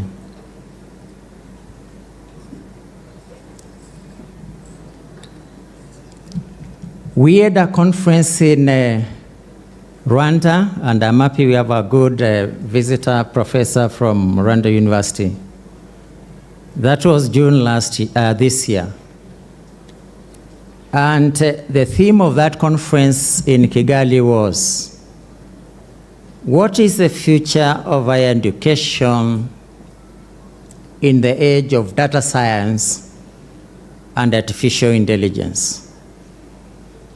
And some of the resolutions we were able to make in that conference was that we, as a people, as a nation, and in Africa, we should and we must be able to embrace technology. And we did say that when we are embracing this new technology, we must be very ethical in its application so that there is no compromise on matters of quality and the products we are coming up with. Equally here, and in our institutions of higher learning, we as the ministry, we are really very much concerned on matters of quality of education in our institutions of higher learning, because we are creating students, we are taking through students to have that knowledge which they can be able to apply it within, that is in Kenya, in the region, and also globally. And that quality must never be compromised by any means. Our education must be world-class and very competitive, as it were. And I do encourage all our universities to be able to develop systems and ways and means of ensuring that we have quality and very competitive education. I am meant to understand that KEMU has established a TVET Institute that is providing technical and vocational training, a move that would greatly contribute to the government's agenda of equipping the youth with necessary skills that are required to competitively participate in productive economic activities. We are moving towards a technology-driven economy, with the universities playing a critical role in offering relevant skills and technical training required in the use of modern technology. I call upon all the institutions of higher learning to work together with the industry in order to produce highly competent and employable graduates. And I think this one goes without too much emphasis. We should have a unit in every university who are dealing with matters of what is required in the marketplace out there. And we establish very strong linkages with our industries so that the students and the skills we are imparting to our students will be relevant immediately they are leaving or graduating in our various institutions.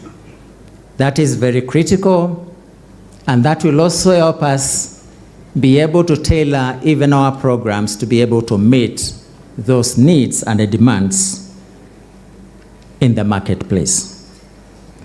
Ladies and gentlemen, the government, through the Commission of University Education, has been doing a commendable job of ensuring that the quality of education and training in both public and private universities keeps improving, with more focus on skills-based education and training. With the dwindling formal employment opportunities or institutions of higher learning, I encourage to develop more market-driven programs that are relevant in the enhancing the country's socioeconomic development. I call upon public and private universities in Kenya to take advantage of the large number of 2023 Kenya Certificate of Secondary Education graduates who are expected to qualify for direct entry to degree, diploma, and certificate programs as a result of the new grading system that will be applied for the first time this year. Under the new system, only 2 mandatory subjects, that is mathematics, and 1 language picked from English, Kiswahili, or Kenyan Sign Language are mandatory for the grading system, in addition to any other 5 best performed subjects.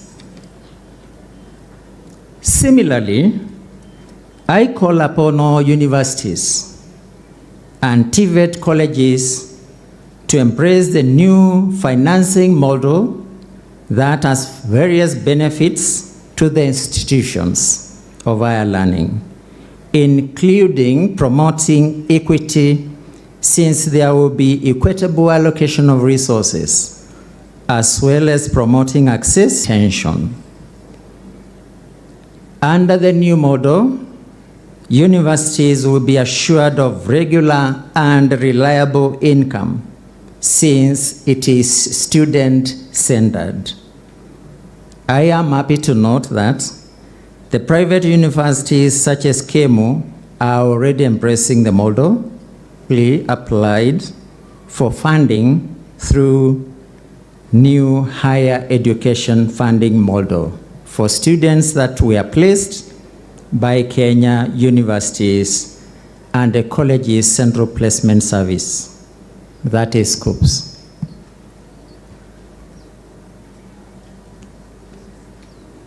With those many remarks, ladies and gentlemen, I wish you success in all your future endeavors.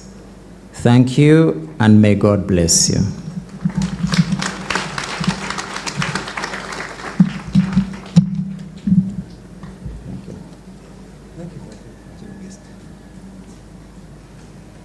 Please clap for our chief guest, our everyone. Thank you very much, Mr. Chancellor, sir. I wish to recognize the presence of Professor Walter Oyawa, CEO NACOST. Professor Oyawa has very many hats. Has been Deputy Secretary for quite a long time of the Commission for University Education, apart from starting Multimedia University. I also take this opportunity to recognize one of our collaborators, that is Meru Teaching at the Lifaro Hospital CEO, Dr. Gaseri. Yeah, we collaborate a lot, especially in the School of Medicine. I'm sure those ones who are graduating in the medicine, they know her very well. At this juncture, I also want to recognize Same Chepkolil, Kenya Seed Company. Thank you very much, and feel welcome. I would also like to recognize one of our security collaborators. I think she is synonymous with our security situation in Kemu. DCC Imenti North, Oderia Deti. Thank you very much, madam, and welcome. We know we always engage you.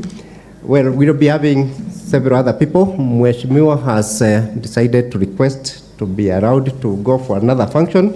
I think there is another function down here in Zero, so he has gone like that. But otherwise, he has wished as well. and all that. Now, because time is running and I know it is becoming a bit hot, it's the opportunity now to welcome the Chancellor, Reverend Isaiah Deye. I believe I'm pronouncing it well. Our brand new Chancellor to come and address his first graduation as the Chancellor. So it is a very happy moment for all of us, and let us listen to his word. Welcome, our Chancellor, sir. Thank you so much.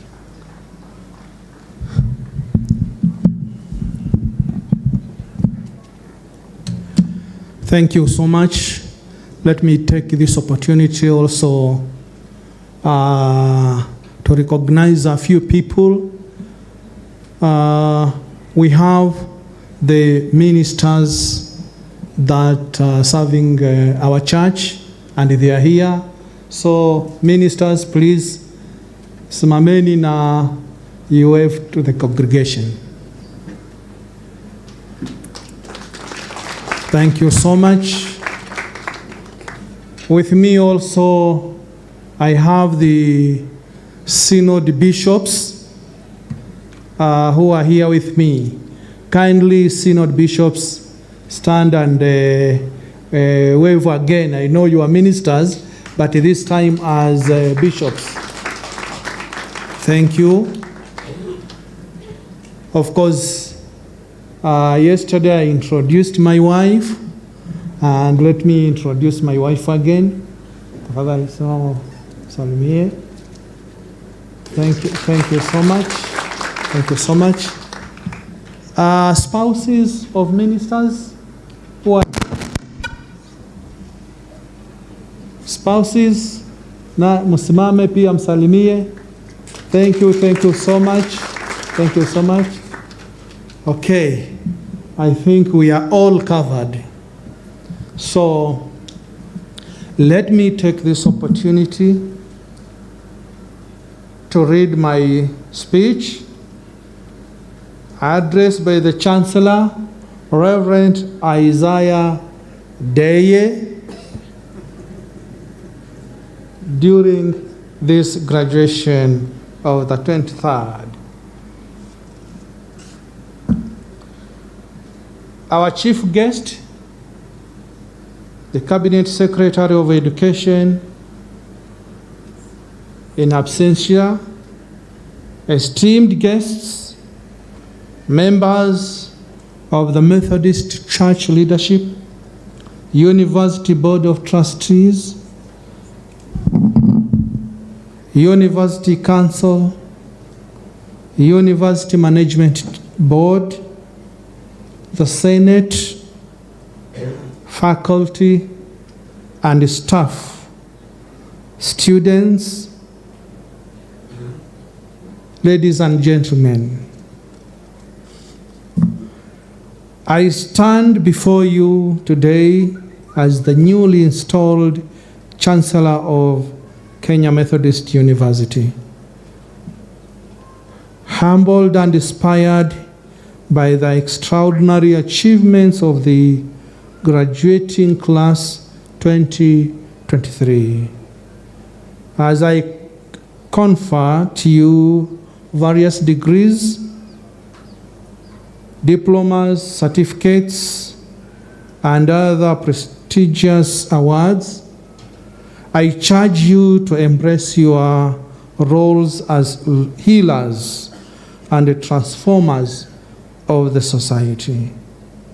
I urge each one of you to be the change you wish to see, fostering positive impact in every sphere you touch.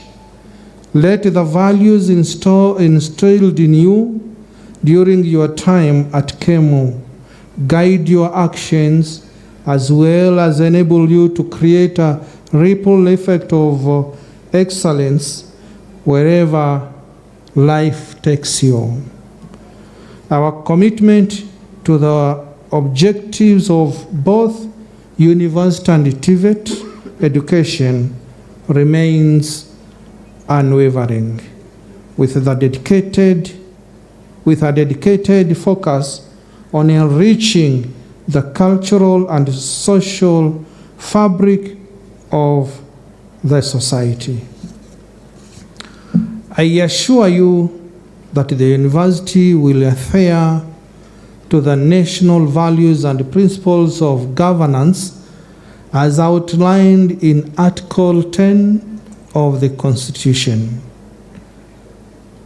I call upon all university leaders and managers to promote inclusive, efficient, and transparent governance systems, fostering public and accountability. KEMU continues to foster private-public partnerships in education and development, recognizing the pivotal role they play in collective. As a faith-based institution committed to the public good through education, we proudly welcome students from diverse backgrounds, irrespective of nationality. Our commitment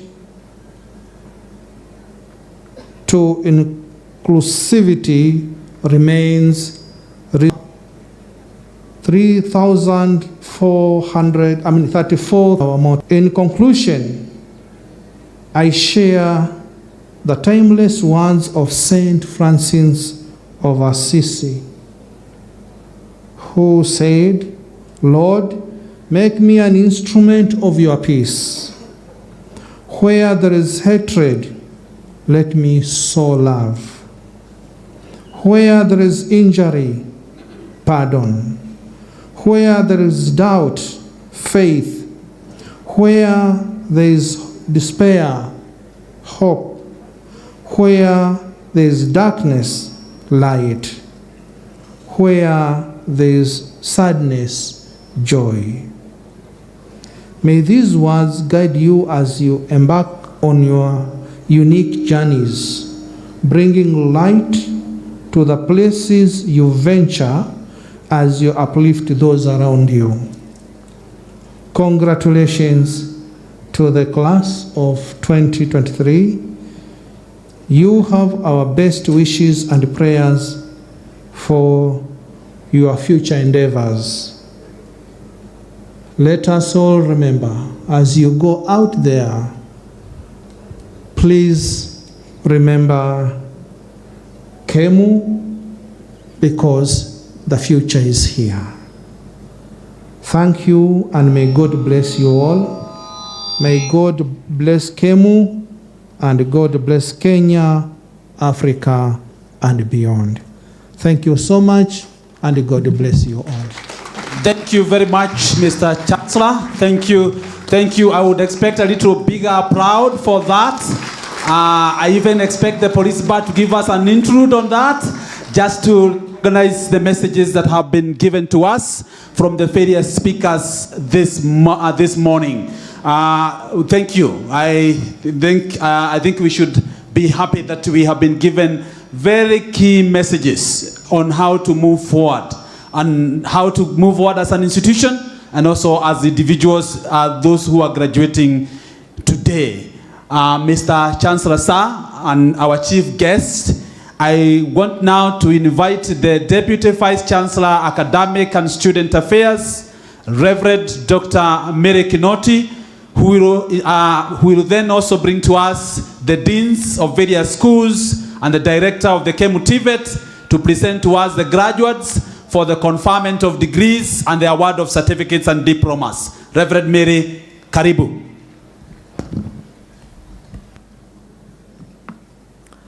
Mr. Chancellor, sir, may I invite the deans of the School of the Business School and the School of Education and Social Sciences to present the graduates for the conferment of the award of Doctor of Philosophy in their various degrees, in that order.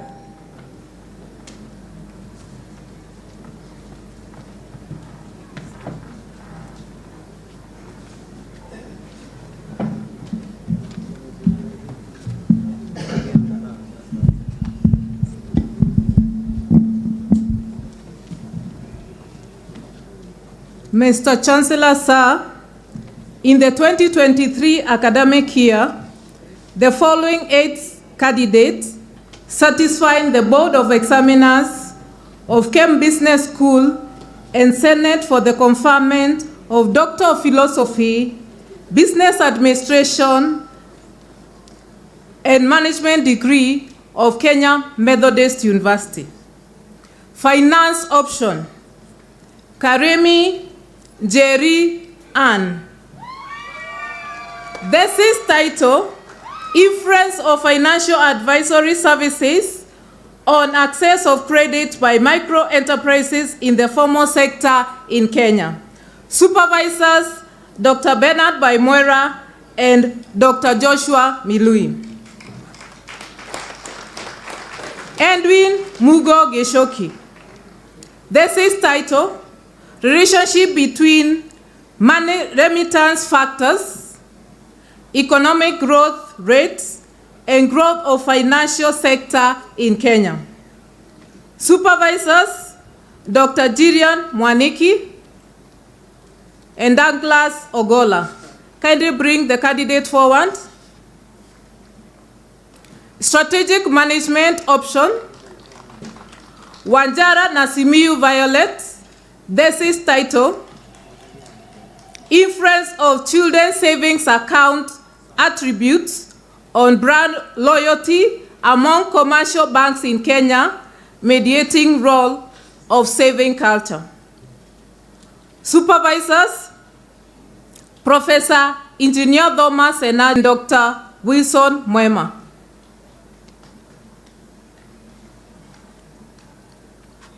Abdikadil Abdullahi Ali from Somalia. Thesis title, Corporate Governance, Supervision, and Strategy Implementation in Financial Institutions of Federal Government of Somalia. Supervisors, Professor Engineer Thomas Enaji and Dr. Douglas Ogola. Mohamed Ged Jumad from Somalia also. Thesis title, Inference of Knowledge Management Process on Performance of Financial Institution in Mogadishu, Somalia. Supervisors, Professor Engineer Thomas Enaji and Dr. Clemens Omwanwa. Ahmed Ali Sultan, also from Somalia. Thesis title, Debt Collection Strategy, Industry Rivalry, and Customer Satisfaction in Financial Institution in Somalia. Supervisors, Professor Engineer Thomas Enaji and Dr. Clemens Omwanwa. Human Resource Management, Ali Abdikadal Munira. Thesis title, Talent Management Strategies, Managerial Styles, and Employee Retention in State Corporations in Mombasa, Kenya. Supervisors, Dr. Eunice Kirimi and Dr. Wilson Mwema. Marketing, Morioki Makena Nina. Thesis title, Inference of Marketing Strategies and Stakeholders Engagement on Sales Growth of Coffee Export in Kenya. Supervisors, Dr. Nancy Rentari and Dr. Wilson Mwema.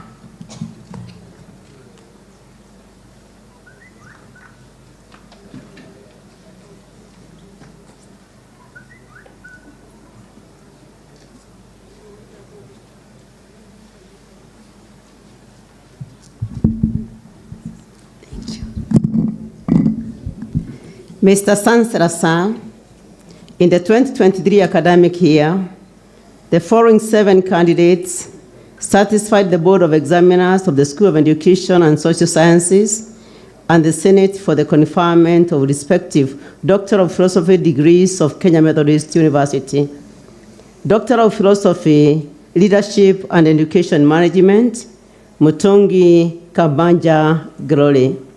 Thesis title, Analysis of Factors Influencing Student Decision in Selecting Public TVET Institutions in Kenya, a case study of Nairobi County in Lam County. We congratulate you, Director.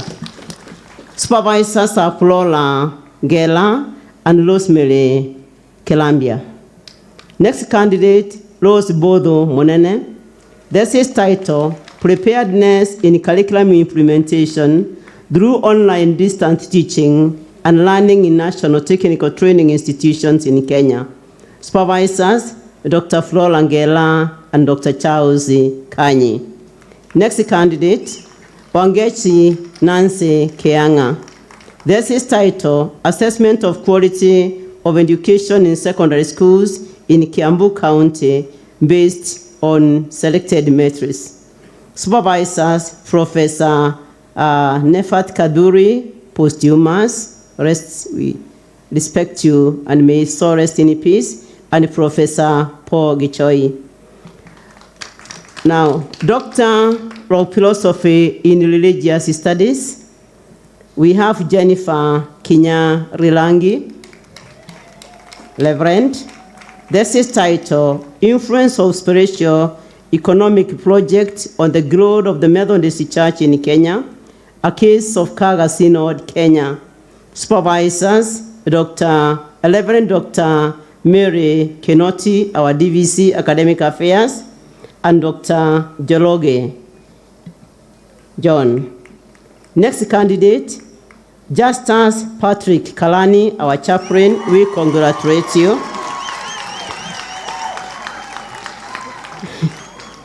Yes, good job acknowledged. This is titled, The Law of the Church in Integrating a Christian Faith into Daily Living on Methodist Church in Kenya, Kaga Synod. Supervisors, again, Reverend Dr. Mary Kenoti, our DVC Academic Affairs, and Professor Paul Gichoi. Thank you so much.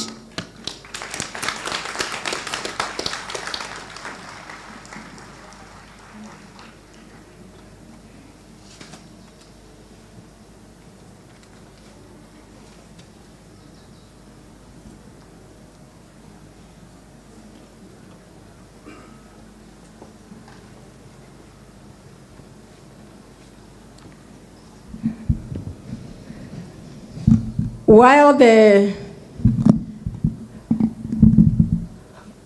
PhD graduates line up, Mr. Chancellor, sir, may I invite you now to confer the Doctor of Philosophy to various candidates.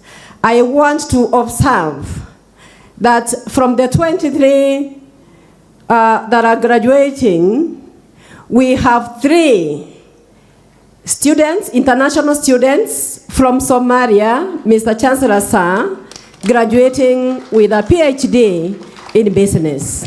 Thank you.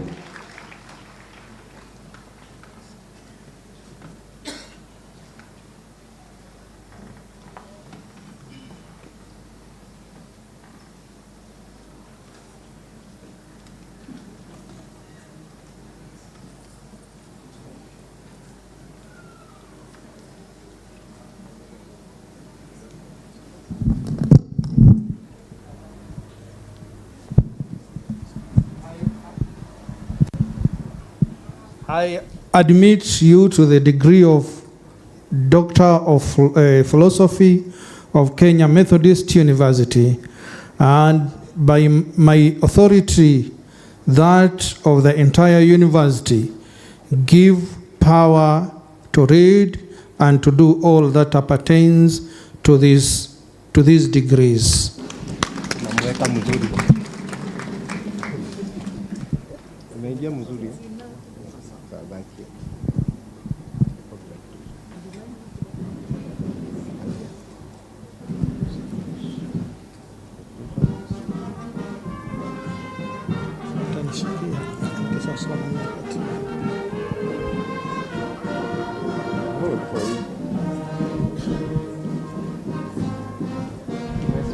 Congratulations.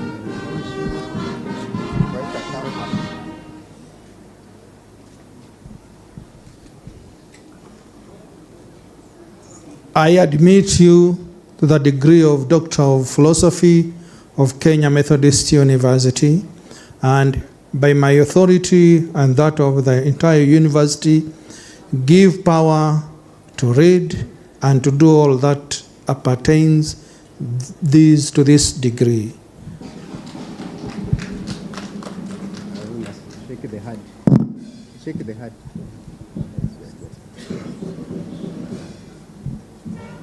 You can hold. Keep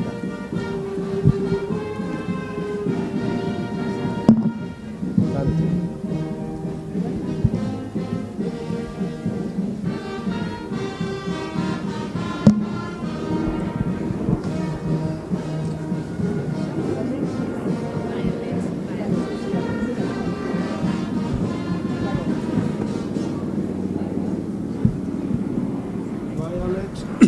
Violet, I admit you to the degree of Doctor of Philosophy of Kenya Methodist University, and by my authority and that of the entire university, give power to read and to do all that that appertains to these degrees.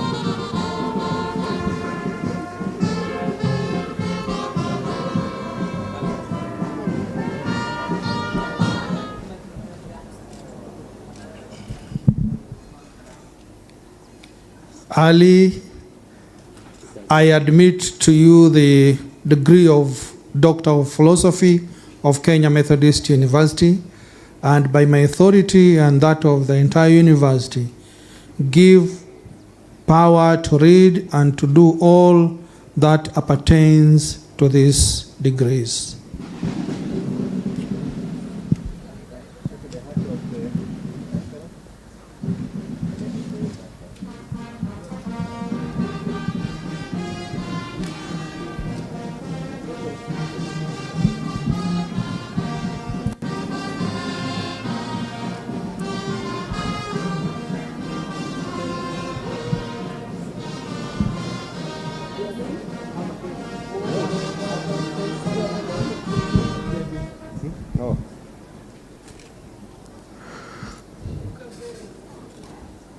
Dr. Gebi, I admit you to the degree of Doctor of Philosophy of Kenya Methodist University, and by my authority and that of the entire university, give power to read and to do all that appertains to these degrees.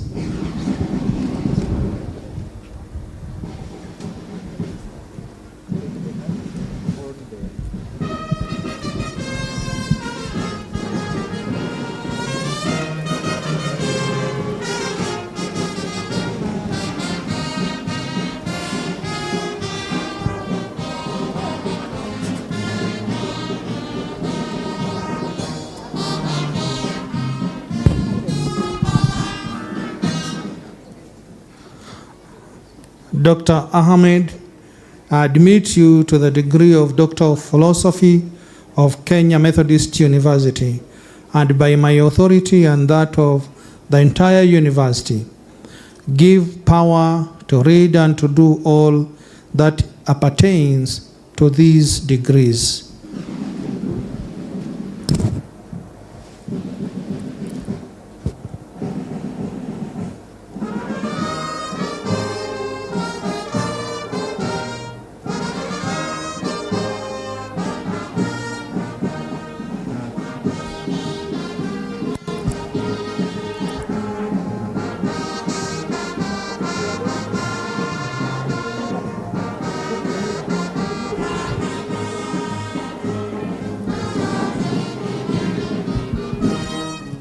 Dr. Munira, I admit you to the degree of Doctor of Philosophy of Kenya Methodist University, and by my authority and that of the entire university, give power to read and to do all that it appertains to these degrees.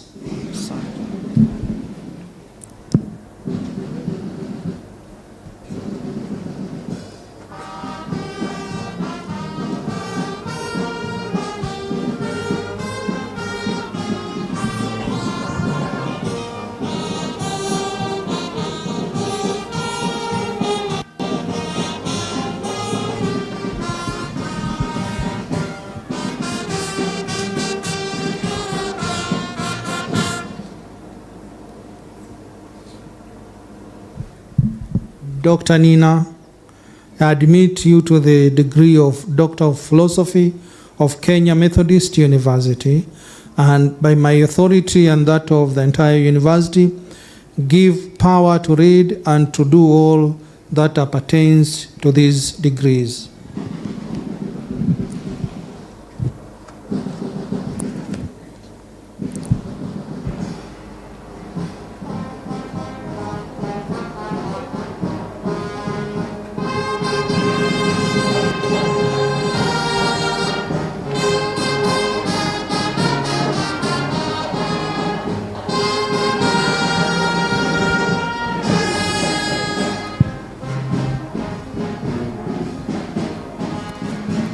Dr. Glory,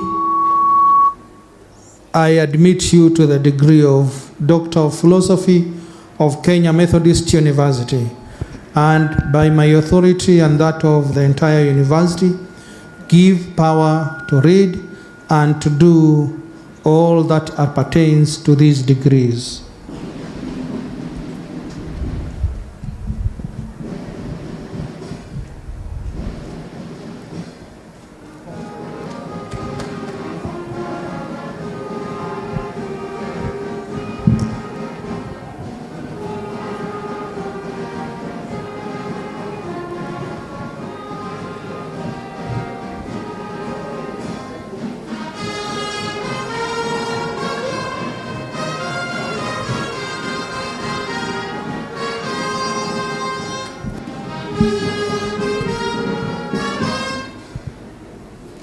Dr. Tabitha, I admit you to the degree of Doctor of Philosophy of Kenya Methodist University, and by my authority and that of the entire university, give power to read and to do all that appertains to these degrees.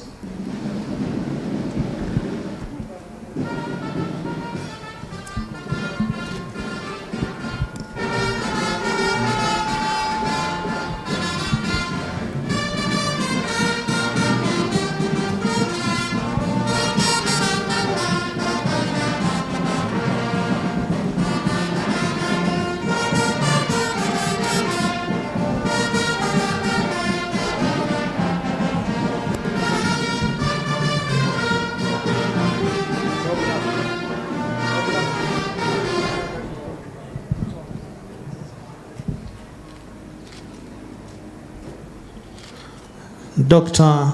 Zachary, I admit you to the degree of Doctor of Philosophy of Kenya Methodist University, and by my authority and that of the entire university, give power to read and to do all that appertains to these degrees.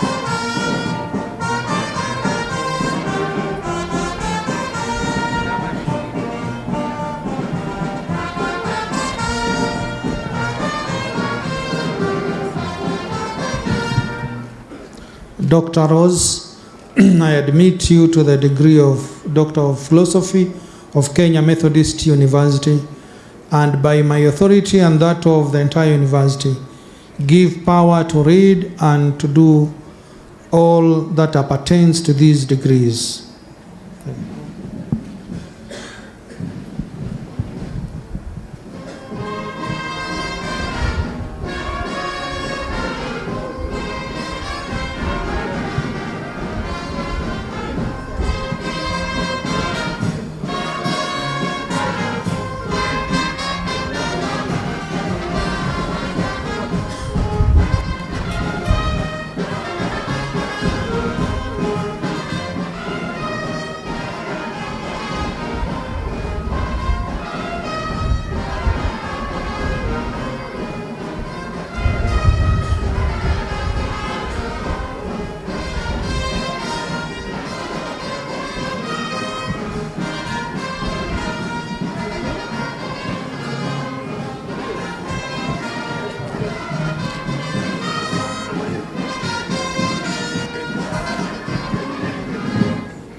Dr. Wangeshi, I admit you to the degree of Doctor of Philosophy of Kenya Methodist University, and by my authority and that of the entire university, give power to read and to do all that appertains to these degrees.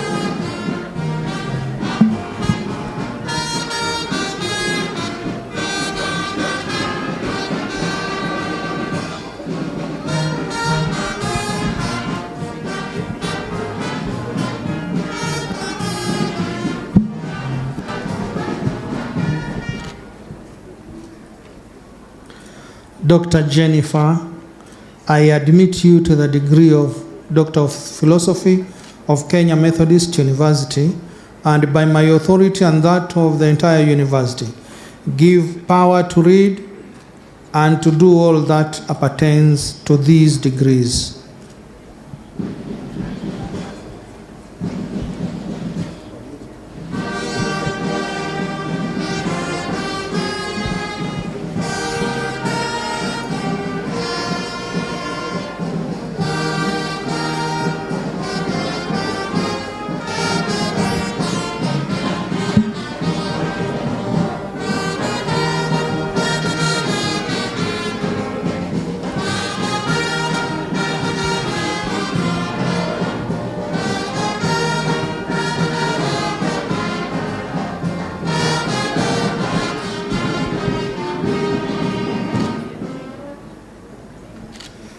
Dr. Karani, I admit you to the degree of Doctor of Philosophy of Kenya Methodist University, and by my authority and that of the entire university, give power to read and to do all that appertains to these degrees.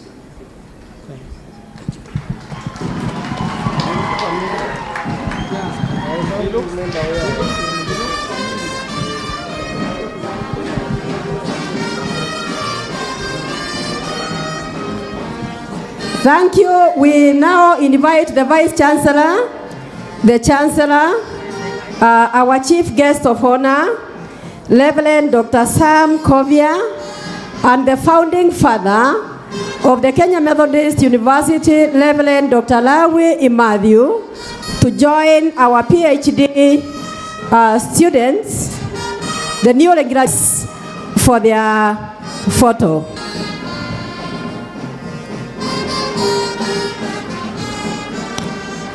Let me invite the former presiding bishops who have been our chancellors to join them. Professor Sabron Dambori, Reverend Dr. Stephen Kanyaru, and the CEO of Kemunda, Reverend Nate Voka.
Thank you, as we celebrate the graduates of PhD from the Kenya Methodist University.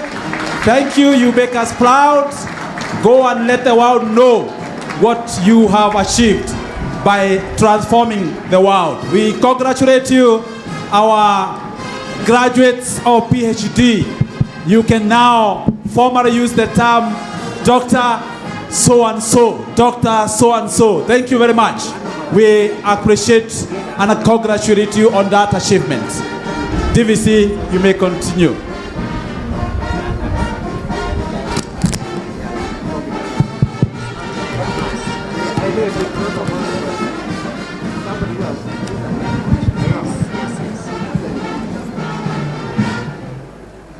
Congratulations, owners of PhDs. And now, Mr. Chancellor, sir, may I invite the deans of respective schools to present their graduates for the conferment of master's degrees in this order. Dean, Business School, Dean Dr. Dorothy Keremi, Dean, School of Education and Social Sciences, Reverend Dr. Talasira Kibala, Dean, School of Medicine and Health Sciences, Professor Alice Mutungi, Dean, School of Science and Technology, Dr. Lawrence Molila.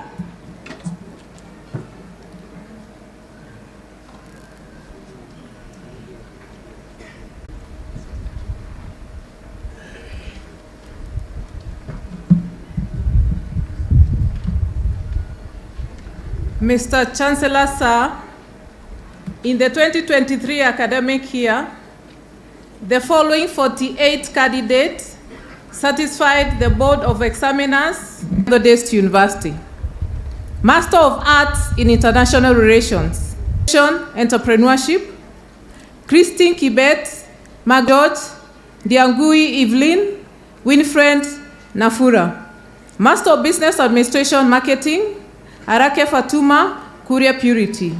Strategic Management, Christine Godana, Dida Wako, Eston Maina, Evelyn Masi, Fidelis Kinya, John Mwangi, Joseph Washira, Karume David, Kamau Ann, Kasim, Kyoko John, Mohamed Amin, Mwasambu, Dismas, Kada Purity, Nyabok, Antipas, Oditi Walter, Oyula Joseph, Patricia Siokao, Purity Wanjoi, Shamant Mohamed Solomon Lelai.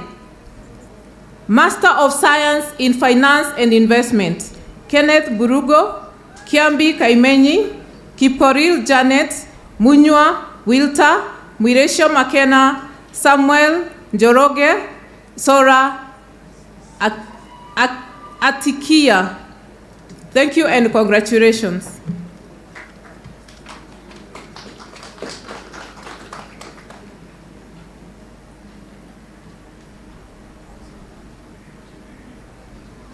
Mr. Chancellor, sir, in the year 2023 academic year, the following 9 candidates satisfied the Board of Examiners in the School of Education and Social Sciences and the Senate for the conferment of respective master's degree of Kenya Methodist University. Master of Arts in Counseling Psychology, Anna Duta, Jennifer Wangari. Master of Arts in Mission Studies, Faith Kinanu. Master of Education in Leadership and Education Management, Rose Evelyn, Dida Gargalu, Wangari Mutua, Katumbi Gi, Wangui Gichaga, and Mohamed Aga. Congratulations and God bless you.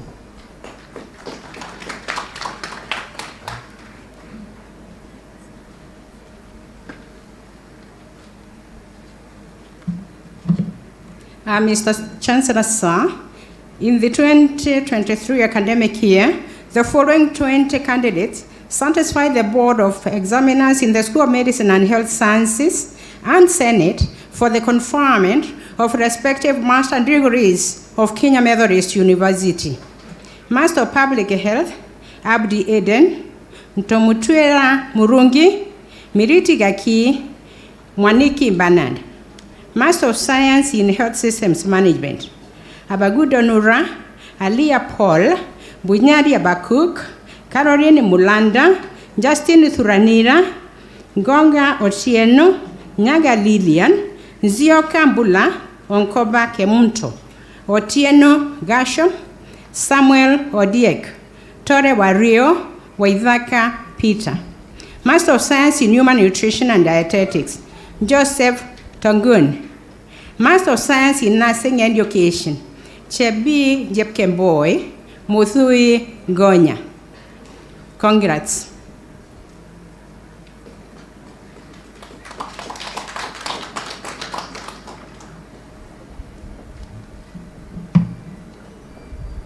Mr. Chancellor, sir, in the year 2023 academic year, the following 13 candidates satisfied the Board of Examiners of the School of Science and Technology and Senate for the conferment of respective master's degrees of Kenya Methodist University. Master of Information Science, Anthony Mwangi, Dennis Mwaki, Gitonga Ntinyari, Magori Kuyabi, Maina John, Moses Ogoro, Oyaro Moige, Tenga Sophia. Master of Science in Agriculture and Rural Development, Isadin Maalim, Isaac Gababa. Master of Science in Computer Information Systems, Derek Obura, Kiora Muchangi, Omosa Victor. Congratulations.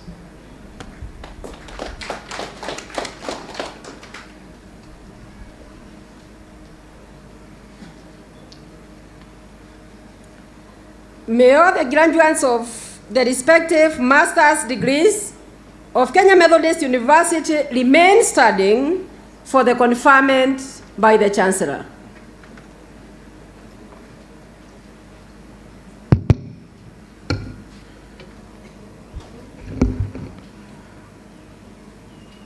All of you are named to the respective master's degrees of Kenya Methodist University, for which they have been educated, trained, examined, and qualified, and by my authority and that of the entire university, give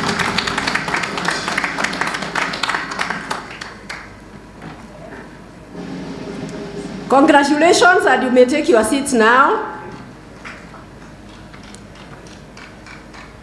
Mr. Chancellor, sir, may I invite the graduates for the conferment of postgraduate diploma degree. And I invite the Dean, School of Education and Social Sciences to present the graduate.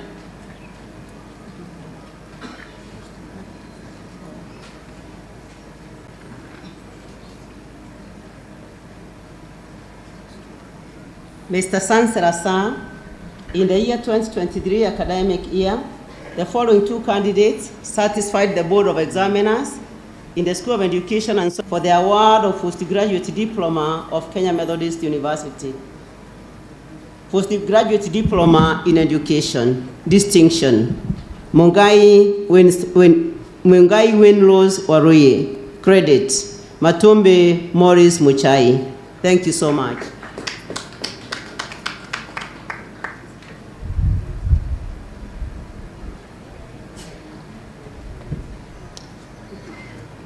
May the candidates for the postgraduate diploma degree remain studying for the conferment by the Chancellor.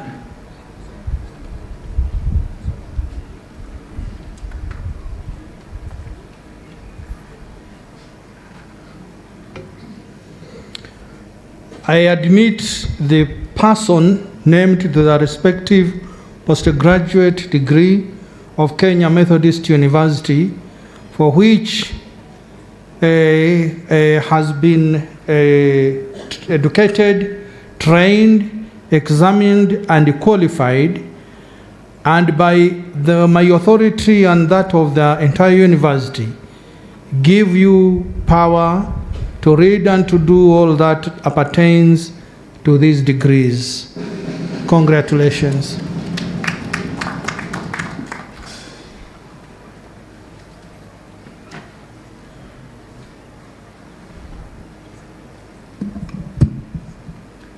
Mr. Chancellor, sir, may I invite the Director of Kenya Methodist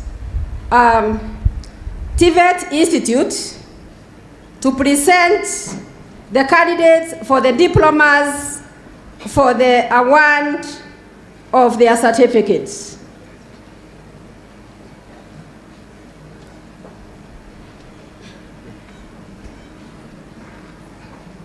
Mr. Chancellor, sir, in the 2023 academic year, the following 328 candidates satisfied the Board of Examiners of the KEMU TVET Institute and the University Senate for the award of respective diplomas of Kenya Methodist University. Diploma in Business Administration, Business Management option.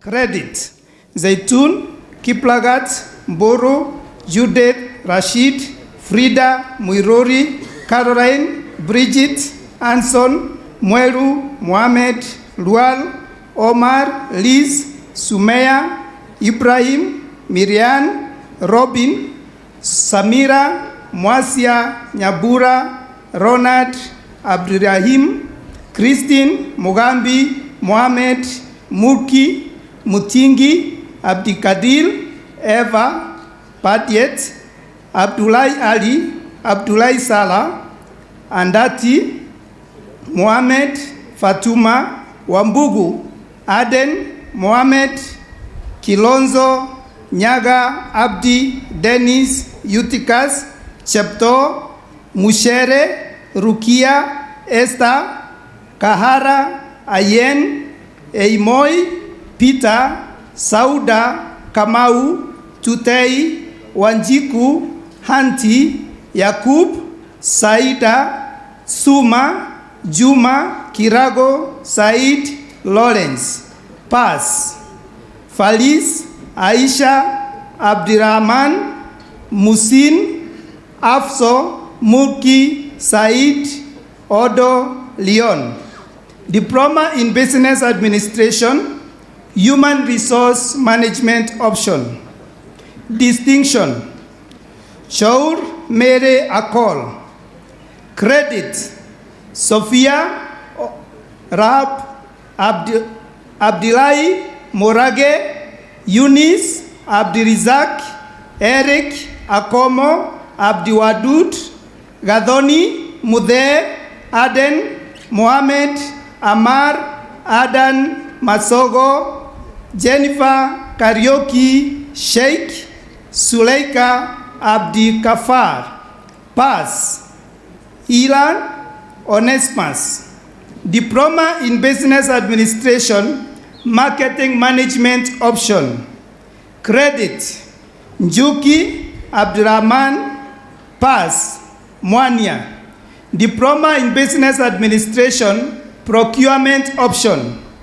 Credit, Josue, Cynthia, Mungai, Nzomo, Mahada, Caroline, Dennis, Ismail, Fatuma, Chorodo, Hussein, Mark, Veronica, Jabir, Mohammed, Sarah, Abdiweli.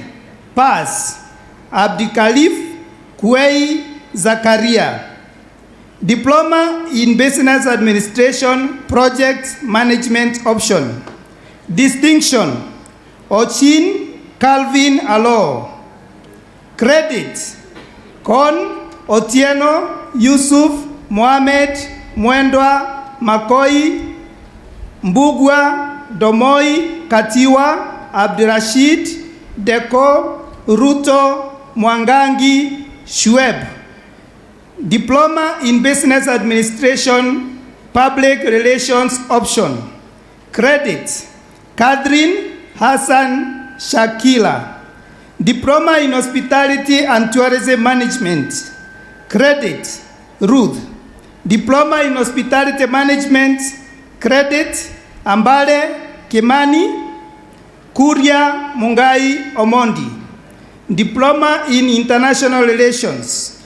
Credit, Abdiaziz, Abdile, Amelia, Amin, Ajelin, Anthony, Evitas, Dismas, Elsie, Dismas, Indy, Jacqueline, Joy, Justin, Kanywa, Keriungi, Matwanga, Masi, Miskin, Mohamed Abdullahi, Mohamed Ismail, Muse, Nimo, Lamavaiza, Pass.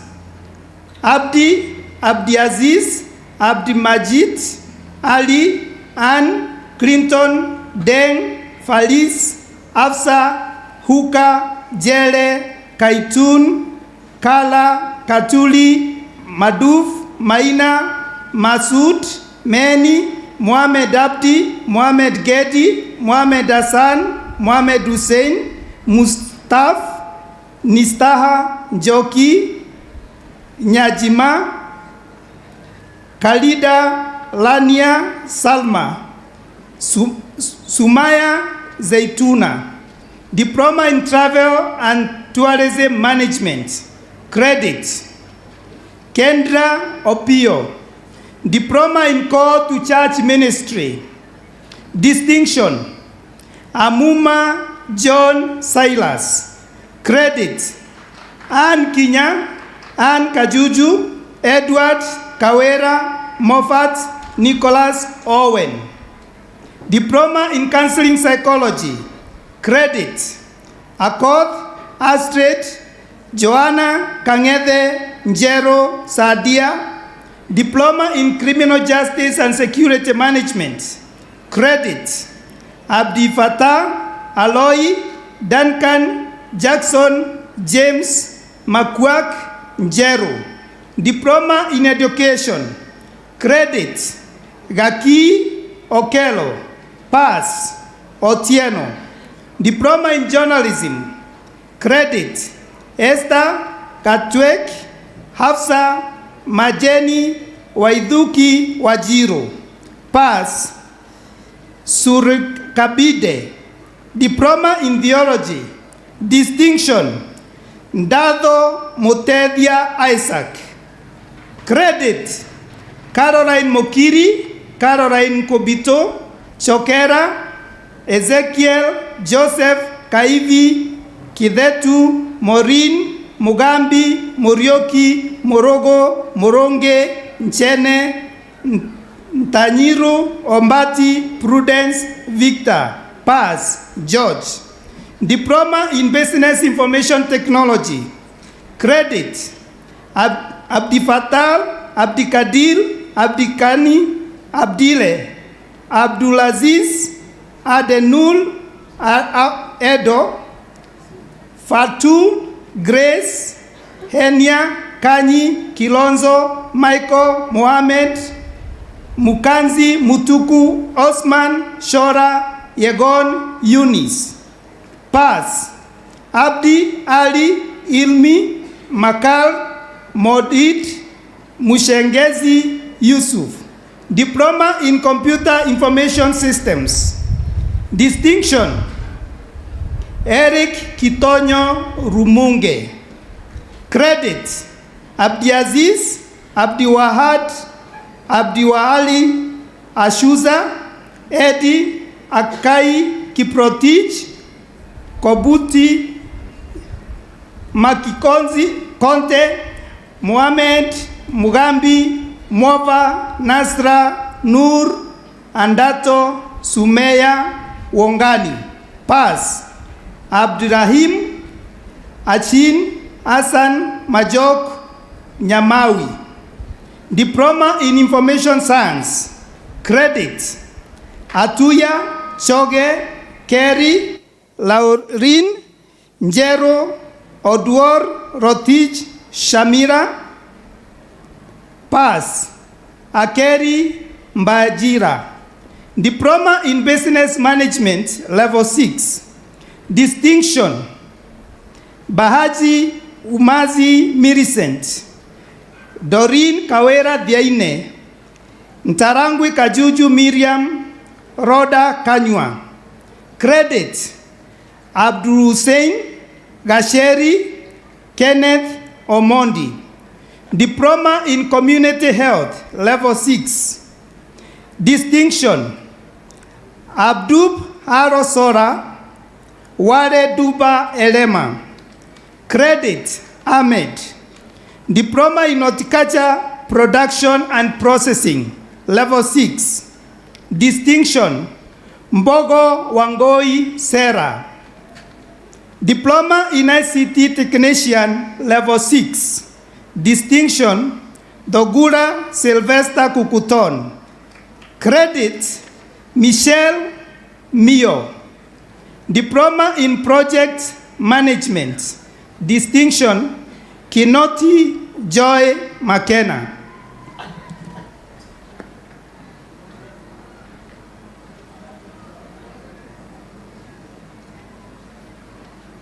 Mr. Chancellor, sir, may I invite the Dean, School of Medicine and Health Sciences, Professor Aris Mutungi, to present the graduates for Diploma in Clinical Medicine and Pharmacy.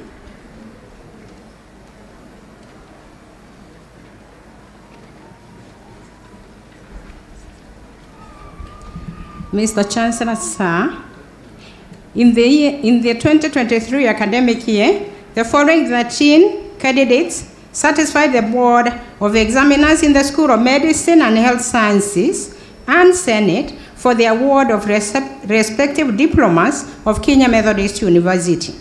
Diploma in Clinical Medicine, Surgery and Community Health, Ajak, Collins, Evans, Harriet, Hassan, Jaragat, Kilundo, Meli, Moses, Mwenda, Nasib, Dhuranira.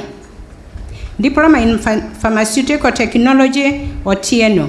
Congratulations.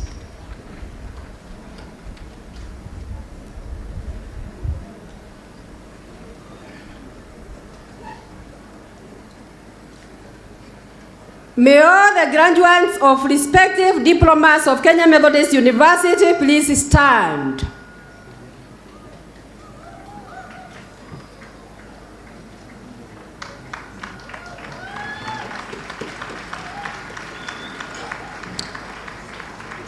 May I invite the Chancellor to award the various diplomas of the Kenya Methodist University.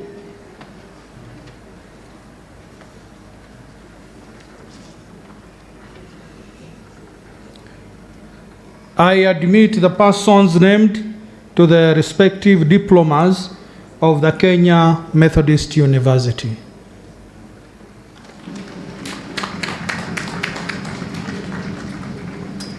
Please remain seated. Congratulations, and we celebrate you.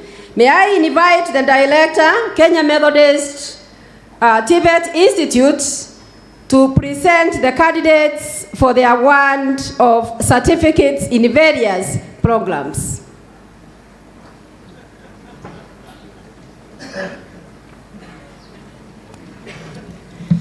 Mr. Chancellor, sir, in the 2023 academic year, the following 162 candidates satisfied the Board of Examiners of the Kemu Tibet Institute and the University Senate for the award of the respective certificates of Kenya Methodist University. Certificate in Business Management. Credit, Abdullahi, Bashir, Njugi, Don, Farah, Fraxides, Eunice, Shaban, Katiwa, Hussein, Kenneth, Osman, Supus, Paz, Mohammed, Ali, Isaac, Abdurrahman, Shafat, Mwangangi, Adan, Hussein, Jabir, Mohammed. Certificate in International Relations. Distinction, Abdile Dahaba Abdi. Credit, Khadija Shukri Amin Abdi Majid. Pass, Mohammed Omar Adieng Huka Abdiaziz Amelia, Mafta, Hoda, Zakaria. Certificate in Church Ministry. Credit, Lilian Nchabera, Pass, Ntoiti. Certificate in Theology. Credit, Eric, Rose, Karaoke, Kenoti, Diana, Edwin, Kanake, Aaron, Hilda. Pass. Munene, Mtwara, Kagweria, Naituri, Kaunda, Rokaria, Kenywa. Craft Certificate in Business Management, Level 5. Distinction, Fitri Kano Tachi. Credit, Bakari, Bashir, Caroline, Daniel, Faldosa, Huli, Ikran, Isa, Jaffa, Jafet, Jonathan, Kamau, Kauda, Kuan, Mohamed, Malova, Miriam, Masona, Mohamed Abdi, Mohamed Ismail, Musinde, Mwatime, Nestea, Odima, Osama, Osman, Said, Saitaboa, Shamsha, Shaman, Subira, Warera. Pass. Abdurrahman, Abdurrashid, Adan, Adanur, Ahmed, Bile, Christine, Elmi, Hamo, Harun, Jonathan, Maalim, Mahmud, Makwel, Mayo, Mohamed, Mukhtar, Munyoki, Otieno, Rodo, Said, Somo, Amulker. Craft Certificate in Community Health, Level 5. Distinction, Esther Nyawera Theuri. Credit, Gabriel John Sabdio Sharamo. Pass. Farida Galgalo Godana Gumato Mohamud Teso. Craft Certificate in Food and Beverage Sales and Service, Level 5. Distinction, Ida Kadhambi. Credit, Salim. Pass, Naftari. Credit Certificate in Horticulture Production, Level 5. Credit, Gidendo Mwatandomera Ndumba. Pass, Bulo. Craft Certificate in ICT, Level 5. Credit, Wario. Pass, Abdi Evelyn Hassan. Craft Certificate in Records and Archives Management. Distinction, McTrevor Kenoti Muduya. Craft Certificate in Social Work and Community Development, Level 5. Distinction, Dabalen Nur Nicholas, Mura Ikamati Gabriel. Credit, Machi Gabale Sabdio Salad Wako. Arts and Certificate in Office Assistant, Level 4. Distinction, Ahmed Yusuf.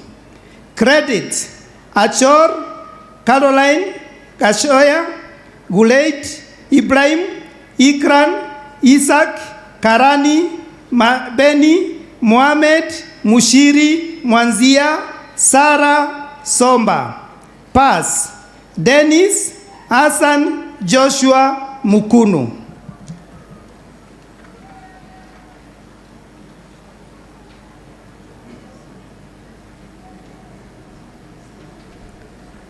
May all the graduates of respective certificates please stand.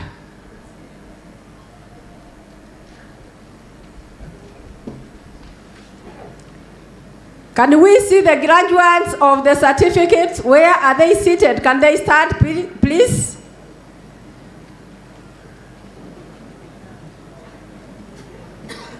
Okay, may I now invite the Chancellor to award the certificates of various programs.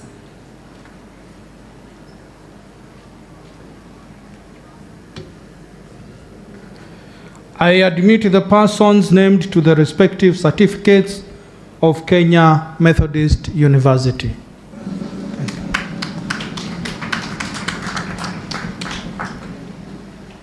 Mr. Chancellor, sir, I want to recognize the guests who have joined us. Dr. Mugiria, CEO of National Biosafety Authority. Thank you very much for joining us as you take care of our GMOs. The other one is, I also take this opportunity to recognize the presence of Professor James Wabacha of Kenya Animal Genetic Resource Center. Thank you very much for joining us, and you are welcome.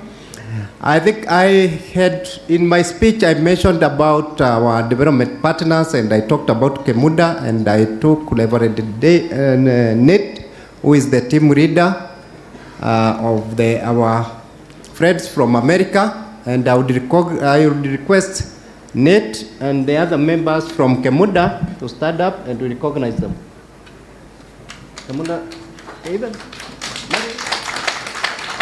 Please recognize them, and I talked quite a lot about them because of the support they have given us in infrastructure and also in terms of scholarships. Thank you very much, Nate and your team. And when you travel back to America, please pass our greetings. Now, at this juncture, I still invite the DVC to continue with the presentation for the graduate program.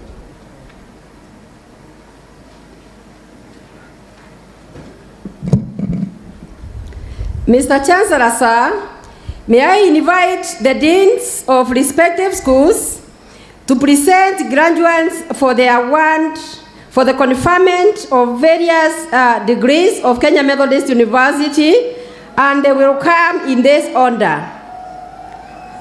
We will start with the Dean, School of Medicine and Health Sciences, Professor Alice Mutungi. She will be followed by the Dean, School of Science and Technology, Dr. Lawrence Muriela.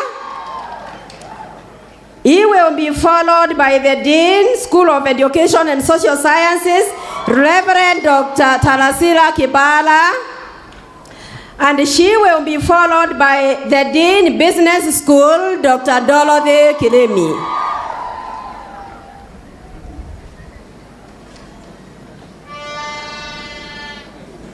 And please, when your name is learned, before you are given your degree and before the congregation is dissolved, please do not leave your seat. Remain seated until we come to the conclusion. We are a few minutes away from concluding.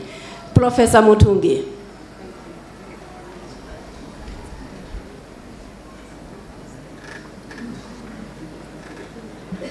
Mr. Chancellor, sir, with your permission, I will call the chairs of departments to oath their students who have to take the professional oath in this order.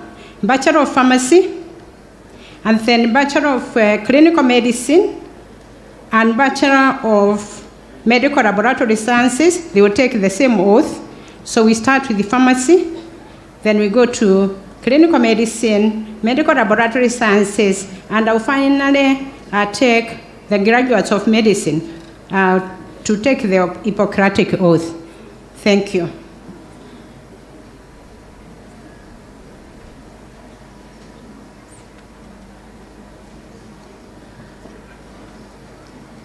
May all the pharmacists who are graduating stand up.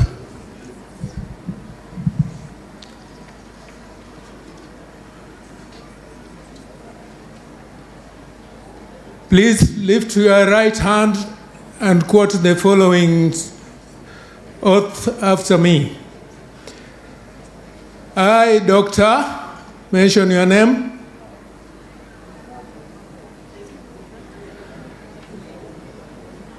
As God is my witness, I dedicate my life to the welfare of my patients. No matter what the circumstances, I vow to do my best to provide an appropriate counsel and give proper medication to those who seek my service. I shall uphold the laws and standards of governing my profession. I shall strive to perfect and enlarge my knowledge to contribute to the advancement of pharmacy and public health.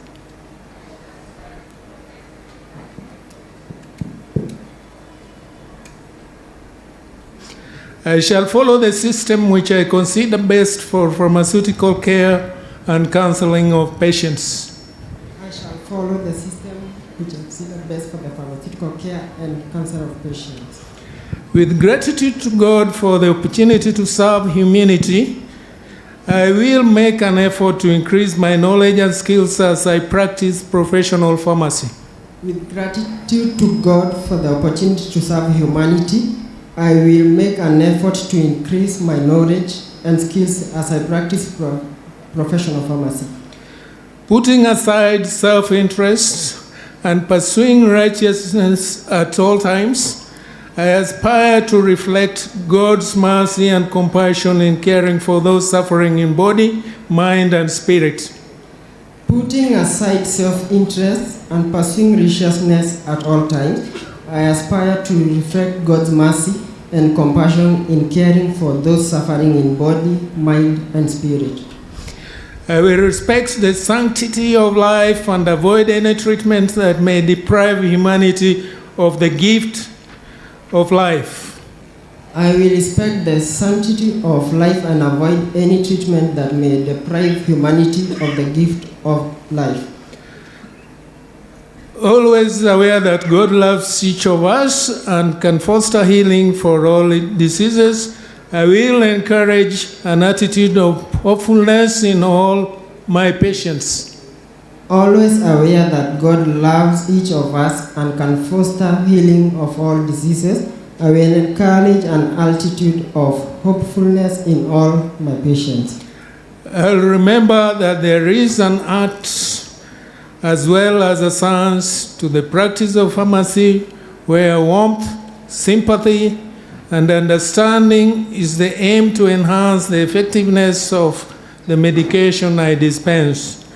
As we remember that there is an art as well as science to the practice of pharmacy, where warmth, sympathy, and understanding is the aim to enhance the effectiveness of the medication I dispense. So help me God. Amen. So help me God. Amen. Thank you.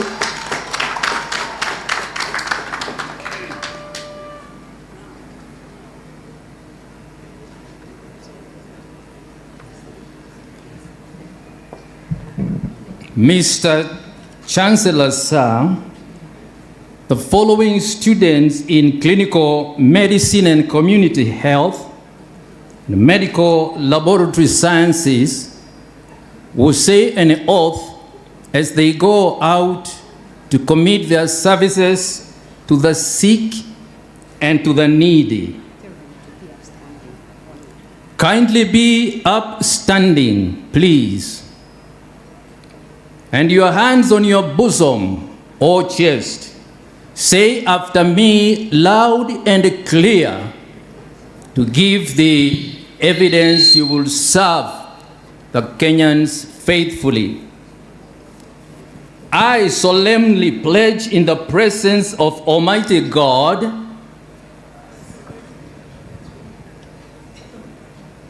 my family, my teachers, my peers, and all those gathered here to consecrate my life to the service of humanity. My peers and those gathered here to consecrate my life to the service of humanity. I will practice my profession with conscience and dignity. I will practice my profession with conscience and dignity. The health of my patients will be my first consideration. The health of my patients will be my first consideration. I will be ethical and nothing but ethical. I will be ethical and nothing but ethical. I will respect secrets that have been confided in me, and I shall not make it private or public gossip. I will respect secrets that have been confided in me. I shall not make it private or public gossip. I will maintain by all means in my power and honor to the noble traditions of my profession. I will maintain by all means in my power the honor and noble tradition of my profession. My colleagues will be my brothers. My colleagues will be my brothers. I will maintain the utmost respect for human life, and I will maintain the highest standards of professional conduct. I will maintain the utmost respect for human life, and I will maintain the highest standard of professional conduct. I will seek to establish mutual and respectful working relationships with other health professionals, so help me God. I will seek to establish mutual respect in relation with other health professionals, so help me God.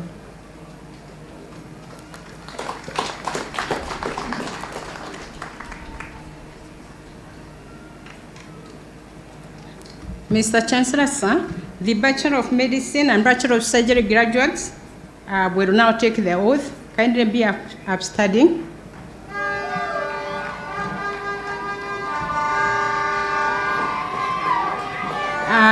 Mr. Chancellor, sir, I will also request all the doctors, medical doctors in this congregation who are here today to be upstanding, to reaffirm the oath as our colleagues take it for the first time.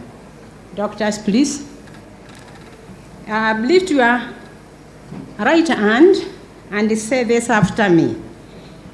This is a Hippocratic oath which guides the medical practice.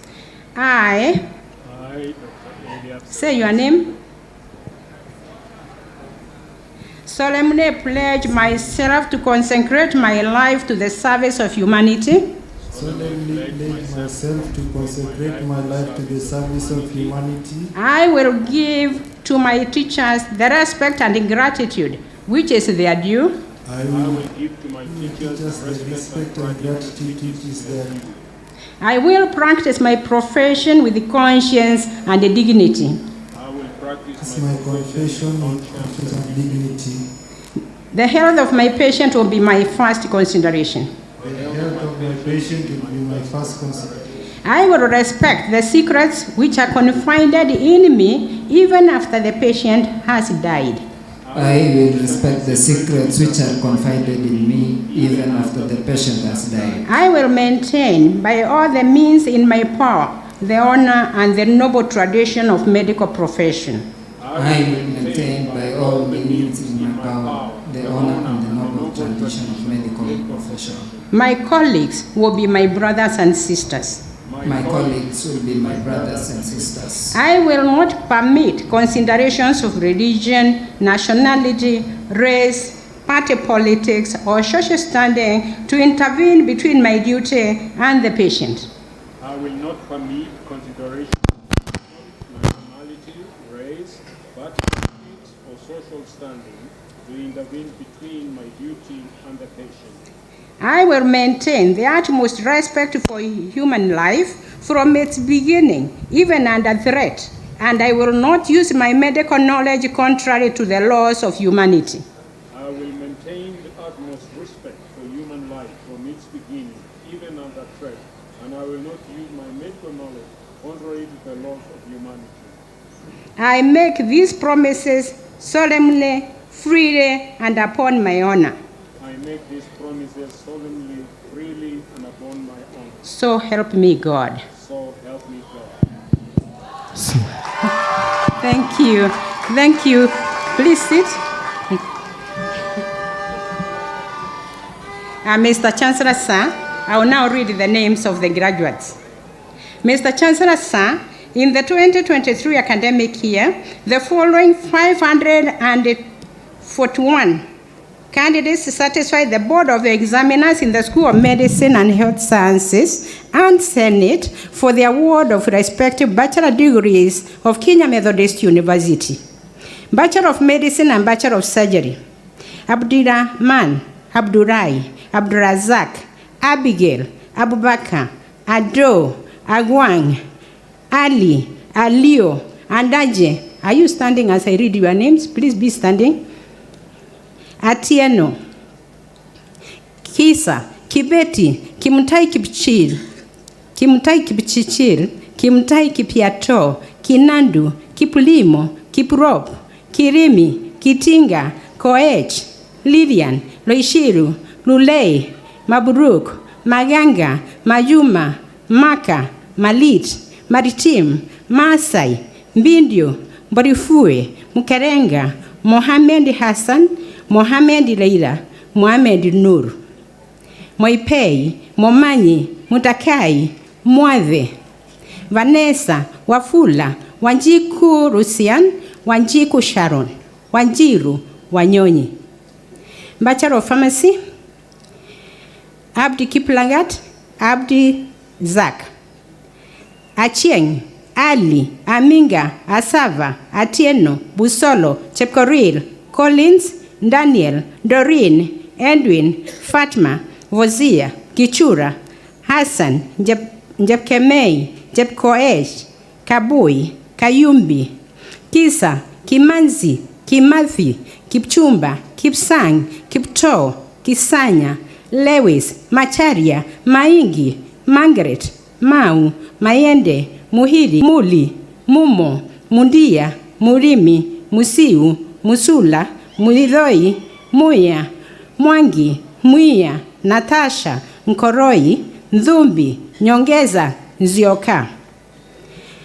Ochieng Kuyo, Ochieng Nyabala, Ogola, Opondo, Otunga, Richard, Sumula, Tai, Wambu, Wekesa, Yego.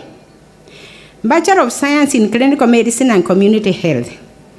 Zakaria, Jeruto, Kisa, Keptum, Ali, Mwita, Stella, Emmanuel, Murithi, Daud, Diana, Ogero, Ndiwa, Christine, Omambia, Kipleting. Derek, Matano, Makori, Asaf, Jogu, Abdiasis, Iredi, Kipkorir, Benaya, Uhada, Kabui. Bachelor of Science in Community Health, Second Class Honors, Upper Division. Makudhu, Odiek, Watson. Second Class Honors, Lower Division. Abdishakur, Deng, Nguyo, Kachuol, Kiboi, Ndoti, Obiri, Okelo, Wanjiku. Bachelor of Science in Environmental Health, Second Class Honors, Upper Division. Makau Mutinda. Second Class Honors, Lower Division. David, Ibrahim, Jaso, Matano. Pass. Fandosa, Kato, Mohammed, Nyadoke, Yusuf. Bachelor of Science in Health Systems Management, Second Class Honors, Upper Division. Andala, Anyumba, Areba, Atut, Chepkoes, Collins, Epem, Eric, Gakonyo, Gitau, Kasim, Kebut, Kipramoi, Langat. Lumumba, Mabale, Macharia, Maingi, Margaret, Molly, Mutiso, Mutuku, Ndungu, Juguna, Nyaga, Lams, Rono, Wakarura, Wajiku, Yusuf. Second Class Honors, Lower Division. Abdullahi, Anyop, Gababo, Galogalo, Iravuha, Jerma, Joseph, Kamiti, Kibos, Kimani, Nelaono, Marita, Monica, Mwangi, Okech, Onyango, Sitoya, Stephen, Suleiman, Tuti.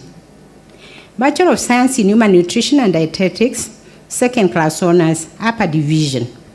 Esther, Bugwa, Mochama, Moi, Mwirori. Second Class Honors, Lower Division. Abuk, Amina, Elijah, Romoge, Hassan Abdi, Hassan Khadija. Lesotia, Jenga, Sani, Tumna. Pass.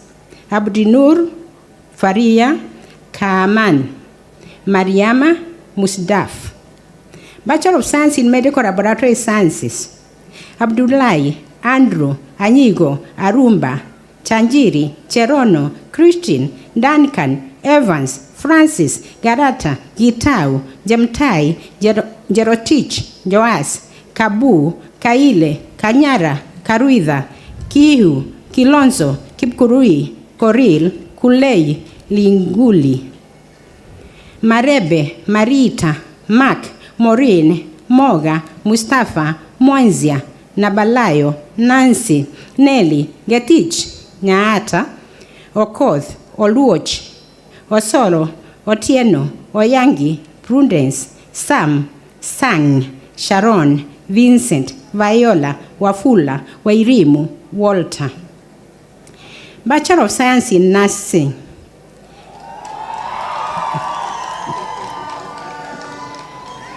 Okay. Abdallah, Abdi Edan, Abdi Aziz, Aberi, Abraham, Amina, Anyango, Asili, Beverly, Biwot, Bomet, Bom, Bonaredi, Brain, Bulia, Chebet Faith, Chebet Ive, Chebet Joylene, Chebet Millicent, Chebet Yvonne,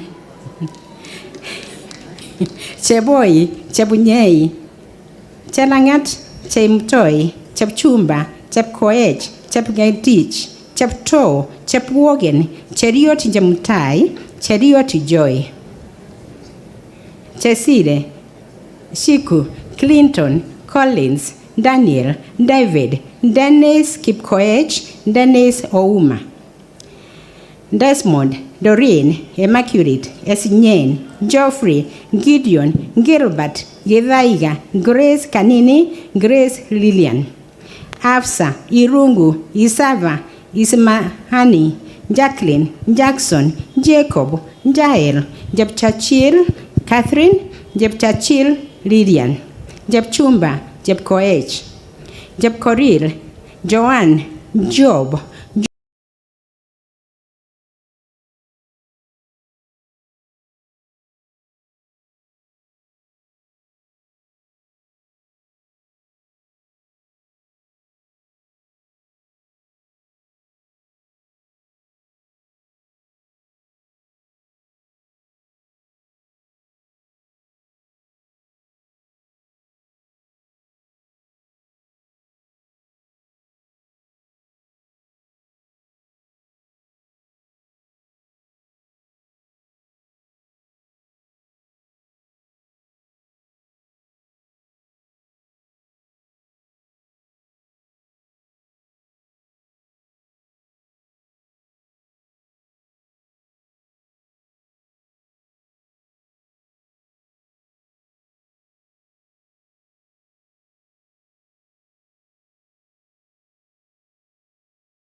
Yasmin, Diego, Yegon, Yvette, Zachariah, Zephaniah. Mr. Chancellor, sir,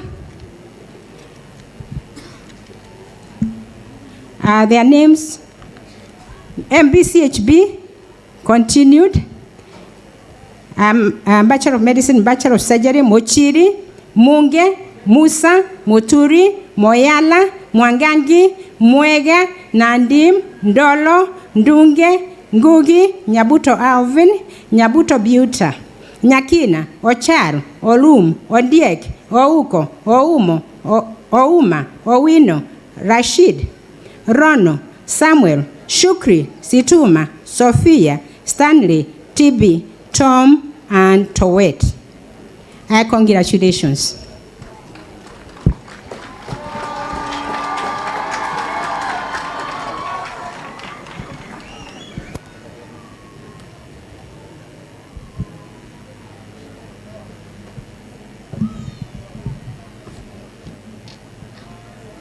Mr. Chancellor, sir, in the year 2023 academic year, the following 218 candidates satisfy the Board of Examiners in the School of Science and Technology and Senate for the conferment of respective bachelor degrees of Kenya Methodist University.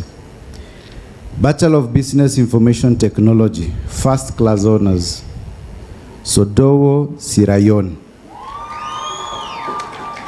Second class honors, upper division, Banda David, Derek Gidenji, Hinzano, Juma, Mahoa, Madheka, Mbugwa, Moriasi, Moredi Alex, Moredi Eric, Nicholas, Nyaboke, Nyaga, Nyadara, Nzomo, Robert, Sharon, Waweru Mbugwa, Waweru Stacy.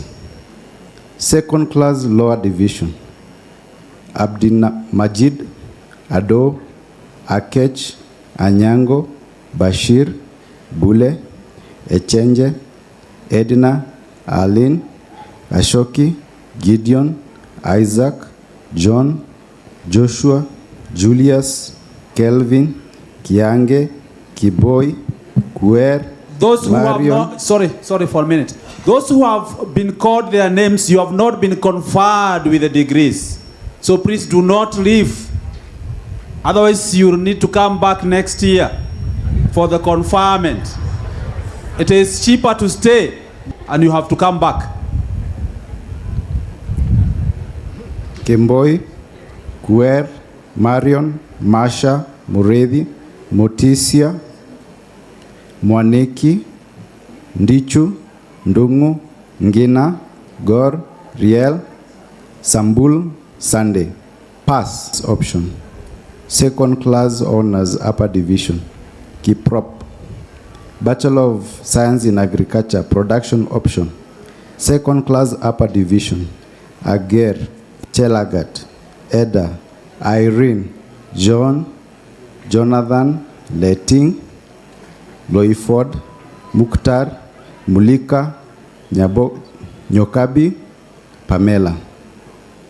Second class honors lower division, Chikuro, Duot, Hassan, Ibrahim, Kiragita, Mamu, Muhammad, Ngigi, Mkanata. Pass, Samuel. Bachelor of Science in Applied Biology, Bioutility and Biomanagement. Second class honors lower division, Julius. Bachelor of Science in Applied Biology, Microbiology. Second class upper division, Nzioka. Second class honors lower division, Mwajumwa. Bachelor of Science in Computer Information Systems. Second class honors upper division, Ali, Bravin, Catherine, Hakimo, Hassan, Isa, Lotondo, Maina, Muntet,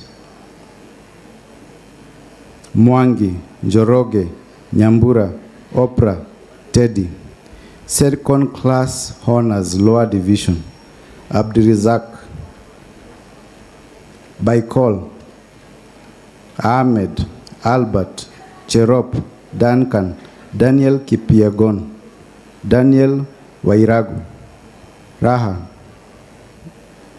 Geoffrey, Ichamba, Igor, Jabura, Joel, Kadar, Kaunda, Kipkorir, Kiprono, Lasoy, Lelelit, Loturomon, Mala, Muhammad, Muhammad, Mutembei, Mutuma, Mwangi Henry, Mwangi Muhoro, Ndungu, Okeo, Okindo, Paul, Stella, Sumaia, Thuku, To, Toitek, Washira, Wafula, Wambugu, Wanjala, Wanjiro Samuel, Wanjiro Wangui, Yegon, Pass, Chesir, Debbie, Habat, Kipkoech, Mwangangi, Omondi.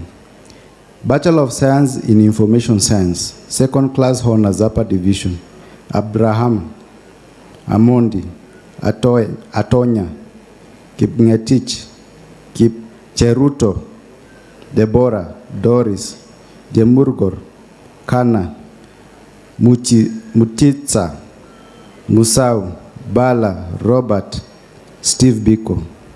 Second class honors lower division, Alan, Kibi, Leshore, Lillian, Patrick, Sataua, Wanjira, Yusuf. Bachelor of Science in Mathematics and Computer Science, Applied Mathematics option, second class honors lower division, Kipleting. Bachelor of Science in Mathematics and Computer Science, pure mathematics option, second class honors lower division, Ngetich. Bachelor of Science in Mathematics, Computer Science, Computer Networks option, second class honors upper division, Charagu. Second class honors lower division, Makoha, Rotich. Pass, Mukuchi. Bachelor of Science in Mathematics and Computer Science, Software Engineering options, second class honors upper division, Judy, Njeri, Ochieng, Wambui, Wamuyu. Second class honors lower division, Baraza, Boaz, Brian, Eliud, Felix, Gikonyo, Ibrahim, Kea, Kipruto, Maina, Musa, Mwamure, Mwawai, Omboi, Omondi, Osamong, Wanjiku. Pass, Aida, Ikumwa, Kirui, Peter. Bachelor of Science in Mathematics and Computer Science, Statistics option, second class honors upper division, Asuvila, Brian Kinuthia. Second class honors lower division, Dirangu, Okwi, Owino, Sang, Shelley. Pass, Isharu, Kigen, Bindamu.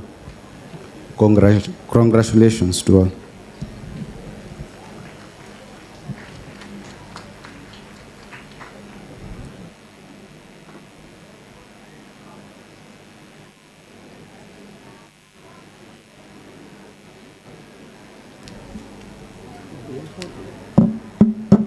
Can somebody fix this for me because I have a good number?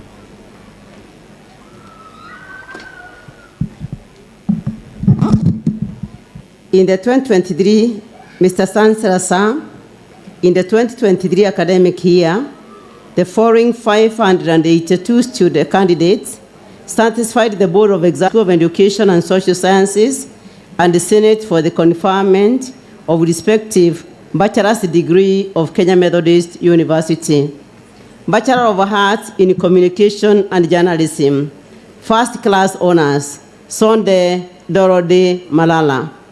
Second class honors, upper division, Alai, Bella, Burian, Lucy, Dennis, Kitumu, Isayo, Jeluo, Kamau, Karaoke, Kevin, Kiprotich, Radian, Macharia, Marango, Mburu, Modhoka, Mwangi, Mwanzia, Nyakundi, Nyarigo, Abiago, Odhiambo, Aguri, Asianda, Atieno, Felix, Shalon. Second class honors, lower division, Aditi, Diwa, Kilui, Kipkomi, Kibara, Vincent, Atieno, Kamau, Masi, Auo, Adhiambo, Paz, Juni, Mutulia, Waboi. Bachelor of Arts in Counseling Psychology. First class honors, Amulani Ahmedi Aisi. Second class honors, upper division, Abuka, Melissa, Lynn, Zaki, Mwase, Wagoi, Gadoni, Tracy, Makina, Cherotich. Second class honors, lower division, Nyaga, Haman, Nyaga Wasila, Muchili. Bachelor of Criminology and Security Management. Second class honors, upper division, Kelly, Deda, Eunice, Akelo, Thomas. Bachelor of Education Arts. First class honors, Anganyanya Meriton. Second class honors, upper division, Leader, Asenad, Anyango, Godana, Ada, James, Tumahini, Ruth, Christine, Shalon, Tracy, Judy, Naomi, Nehemiah, Joan, Diana, Betty, Hilda, Debola, Diana, Mercy, Paris, Kitty, Manyani, Cynthia, Selono, Daniel, Dehana, Edwin, Kohech, Chelop, Shwale, Sifu, Nyaruto, Melchida, Kiplono, Diana, Lamanat, Meoka, Keta, Agutu, Nabed, Wangoi, Judy, Mildred, Waboi, John, Dennis, Lois, Eunice, Ableda, Dennis, Bismarck, Bohazi, Lono, Dominic, Kosgei, Corinne, Franklin, Monene, Mita, Jerimo, David, Wilson, Sevet, Murray, Kevin, Jerry, Mutinda, Matthew, Torin, Burian, Maguti, Mwende, Kongongo, Kadhomi, Kerubo, Dege, Mugare, Virginia, Winfred, JB, Wajala, Shepto, Joki, Rachel, Wairimu, Vincent, Faurini, Paul, Mombi, Maureen, Esther, Jeruto, Muchoi, Mwanzia, Kimtai, Kibet, Sala, Ruse, Mwende, Jambi, Chebet, Han, Daniel, Davis, Debola, Ogori, Ennis, Odson, Abwe, Robert, Ruben, Obendi, Kemto, Quinta, Opio, Marion, Catherine, Cherotich, Sebeti, Cherotich, Thomas, Stanley, Maxwell, Burian, Kipkori, Jepkuroi, Cheragat, Nabuire, Michael, Samuel, Beatrice, Daisy, Grace, Juma. Second class honors, lower division, Nael, Cindy, Muri, Jerotich, Mary, Sylvia, Sherimo, Kipkulagat, Kevin, Mutai, Machalia, Kemboi, Faith, Dorini, Mercy, Viola, Mercy, John, Joy, Diana, Kente, Nola, Judith, Dorcas, Faith, Kalen, Morumba, Chebet, Chelagat, Chepkori, Chepkoech, Ebere, Acharin, Wagoi, Nasimbo, Buru, Kwarambia, Getanda, Kelop, Chelo, Chepkoech, Mercy, Betty, Mercy, Ajela, Winnie, Marion, Kirui, Kenneth, Gichana, Cheria, Chepkohes Lona, Nkilote, Dennis, Mwaneki, Langat, Kirwa, Geovat, Kirui, Kipkingeno, Kiplotich, Kipkingono, Victor, Kipto, Kohech, Kori, Yego, Lesile, John, Rinda, Rhinas, Brenda, Hester, Kevin, Rotich, Acheng, Kemoi, Jemtai, Diana, Kimani, Simia, Mercy, Eric, William, Beatrice, Sharon, Enoch, Beneko, Murua, Marina, Dennis, Harris, Mutungei, Mwala, Niamiti, Dwega, Ngari, Jaga, Jama, Jogona, Jamuto, Nyaga, Winless, Hama Victor, Samuel, Wycliffe, Moke, Alumo, Mutua, Gideon, Felix, Chevet, Dennis, Regina, Jipola, Faith, Immaculate, Zainab Ahmed, Wama, Ambrose, Sisa, Tor, Victor, Vitalis, William, Winnie, Jablon, Pass, Chebet, Halon, Collins, Elizabeth, Zula, Sevin, Ajuki, Ajaruto. Bachelor of Education, Hale, Childhood Education and Development. Second class honors, Upper Division, Caroline Hassan Mwaziu.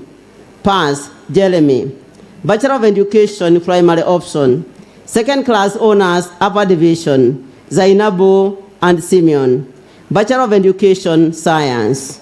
Second class honors, Upper Division, Kanasa, Kiplono, Chebet, Mohamed, Kibet, Kipukoech, Mudhoni, Okoth, Kurwa, Nicholas, Kimtai, Chelagat, Marion, Resi, Muredhi, Philomena, Wangali, Faith, Jeptoi, Kipto, Kipiego, Buriani, Kibet, Corins, Emmanuel, Chepchichiri, Jonathan, Festus, Alona,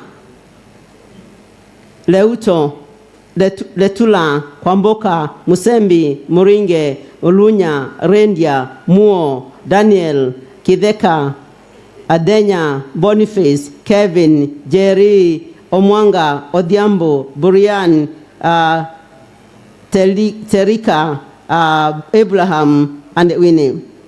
Second class honors, lower division.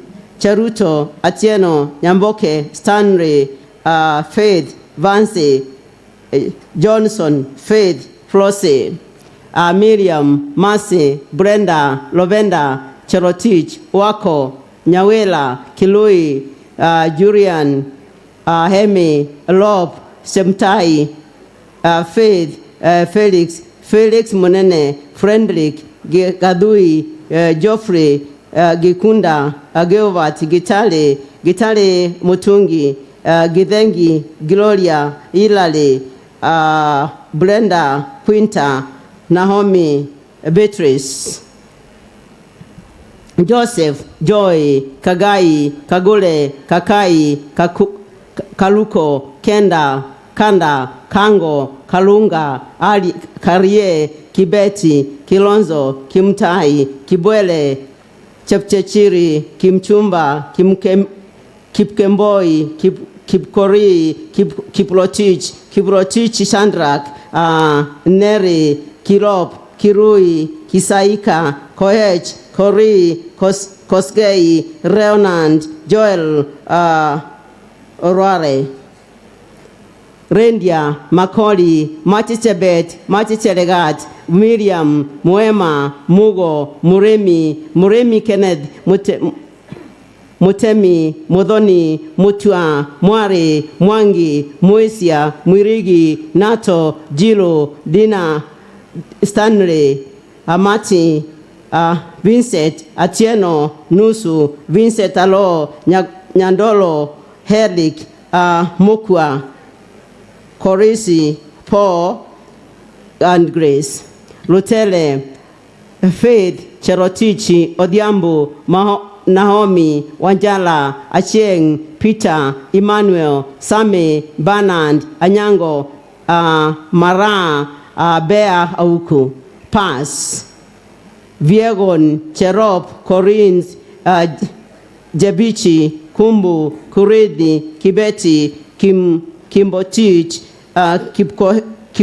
Kiptotich Kilaide Kiro Kidomo Komen Felix and Tinyari Chebet Joseph Kachambi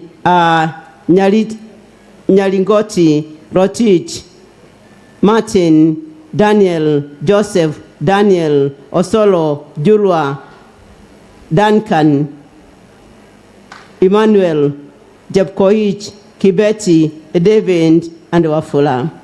Bachelor of Education, Special Needs Education. Second class honors, Upper Division. Abigail, Shalon, Chepkori, Vincent, Mabin, Mercy, Shelagat, Faith, Diana, Atieno, Wambui, Koskei, Ambugo, Felix, Jackson, Marvin, Faith, Accord, Awo, Marie, Muchiri. Second class honors, Upper Division. Scholastica, Kepkoech, Carlos, Oliver, Jacqueline, Cheruto, Devane, Victor, Faith, Irene, Oscar, Duncan, Nata, Abianda, Fabin, Aumo, Mola, Kipto, Chariot, Lavan, Wangali Masi, Claire Joy, Eslon, and the Spas, Eunice and Gabriel. Bachelor of Theology. Second class honors, Upper Division. Kikundi, Kigongwe, Radian, Mulangeri. Congratulations and God bless you.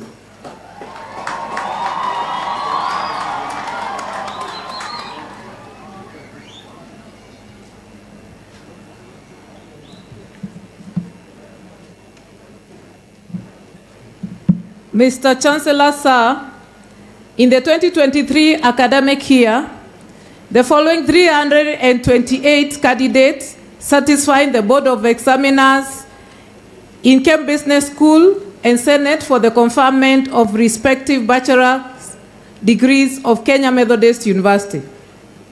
Bachelor of Arts in International Relations, first class honors, Mungai Maureen Wanjiku. Second class honors, Upper Division, Kamau Abdiasis Abdullahi Hamed Ali Adeka Herio Chemdane Christine Dora Immaculate Hassan Kadil Karanja Karaoke Mase Karaoke Paris Karel Katingi Kidome Rodeño Lucy Mohamed Monyo Mukubwa Monene Monyao Musdaf Mwai Mwangi Nabu Gugi Gojiri Onono Said Sulaiman Wodhaya Sainab. Second class honors, lower division, Abdi Abdullahi Hamed Chepkoril Gil Grodis Hibo Hodan Ibrahim Kanon Karanja Kiambi Langat Marian Mohamed Bodoni Nabarar Nick Jerry Punywa Sharon Pass Amina. Bachelor of Business Administration Accounting option. Second class honors, Upper Division, Achieng Akinyi Atunda Burume Epiche Katuva Kilonso Kipkoech Langat Lucy Wangeshi Lucy Wangare Rayenda Mwema Motegi Jane Nyabuti Ogola Owor Richard Sael Said Seret Shamak, Stephen Karanja, Stephen Mwangi, Yusuf. Second class honors lower division, Abok, Brian, Duncan, Kishui, Jeffa, John, Kibet, Kirkor, Kisire, Kongo, Makoa, Mathuku, Mutembei, Jero, Noun, Zaro, Pancho, Robert, Pass, Con. Bachelor of Business Administration Finance, first class honors, Ofuene Charles. Second class honors, Royal Division, Fatuma. Second class honors, Lower Division, Alex, Azel, Benson, Bayel, Christine, Fadoswaf, Fatima, Katobu, Ash, Ibrahim, Justus, Kaid, Mdam, Mohamed, Odhiambo, Rhoda, Shuel, Sumaya. Second class honors, Upper Division, Abdikan, Abdrahim, Abdisak, Abdullahi, Abie, Adam, Ajan, Chepkemoi, Eunice, Kachunga, Amid, Irungu, Isaac, Itumitu, Joan, Josephat, Judy, Kwai, Lelei, Mangat, Mark, Miriam, Michael, Mukoba, Musa, Musioki. Pass, Mabiel, Mwawana, Suura. Bachelor of Business Administration Entrepreneurship option, second class honors upper division, Accord, Kehara, Kirop, Orubai, Owor, Rael, Rotich, Washira. Second class honors lower division, Athiel, Temdane. Pass, Mugori. Bachelor of Business Administration, Human Resource Management, second class honors upper division, Rage, Sophia. Second class upper division, Abdile, Hamed, Adabi, Arasa, Caroline, Chohan, Edwin, Jacob, Karange, Kemani, Kiogora, Meritei, Mungai, Murethi, Modoni, Mwendwa, Najara, Nasaria, Njero, Njoroge, Nyamao, Oliver, Pauline, Tonui, Wario, William. Second class lower division, Diando, Eunice, Kaitane, Kandie, Kemani, Mahmud, Mainge, Makia, Miriam, Mohamed, Nyawe, Teresia, Wamarwa, Yusuf. Pass, Basibu, Ibrahim.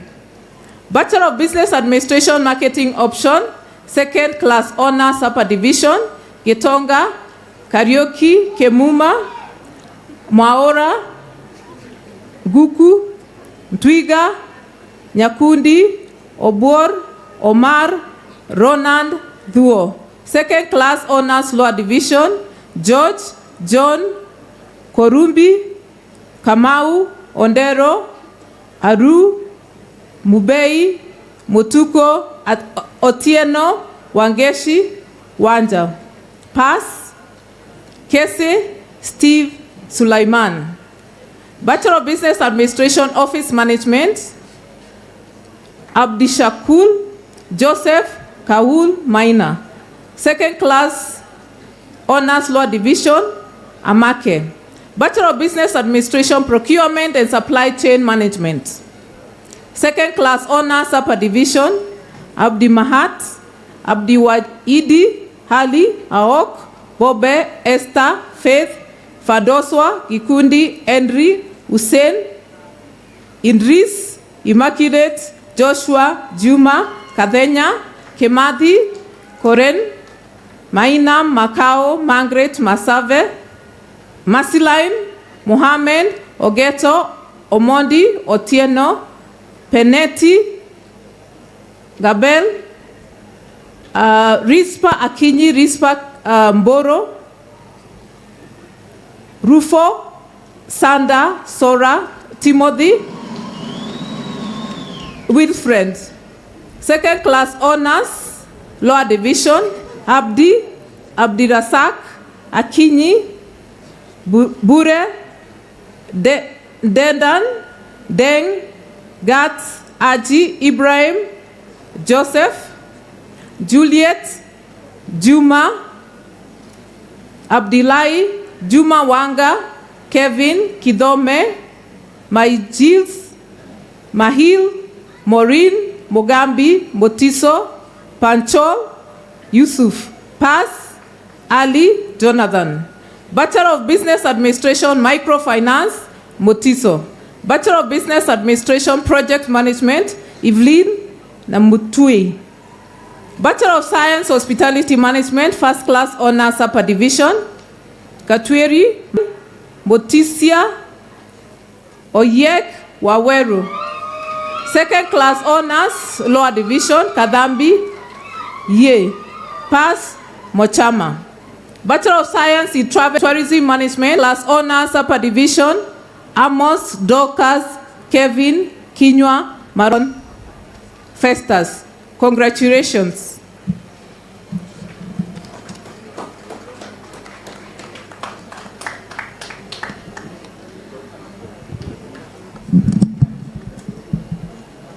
May all the graduates for respective undergraduate degrees of Kenya Methodist and qualified, and by my authority and that of the entire university, give power to read and to do all that appertains to these degrees.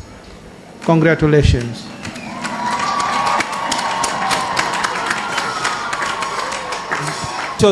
For you. May God bless you. So, in less than 5 minutes, we will be out of here. So, relax. So, this announcement goes to the serving points for those who have been invited once we are getting out of here. So, please, the protocol team, usher our chief guest, the Chancellor, and the members of Board of Trustees, members of the University Council, the VC, Kemuda, other VCs around, Management Board of the University, deans, schools, and directors, former PBs and church trustees, bishops, government officials, student leaders around, Mr. and Ms. Kemu, heads of MCK institutions, all of these, usher them to the ADH and small boardroom for something small for them there. Members of the Senate, members of faculty, church ministers, and other official guests, please usher them to AD1, AD2, and AD3. Then the DH, we will have our student leaders, our police officers, the band security team, ushers, first aid team, choirs, hygiene, and maintenance staff. All of these be ushered to the dining hall once we finish with the procession here. So now we will get to the closing bit of it. So I would request our VC chaplain to close for us, and then from there the VC will dissolve the congregation.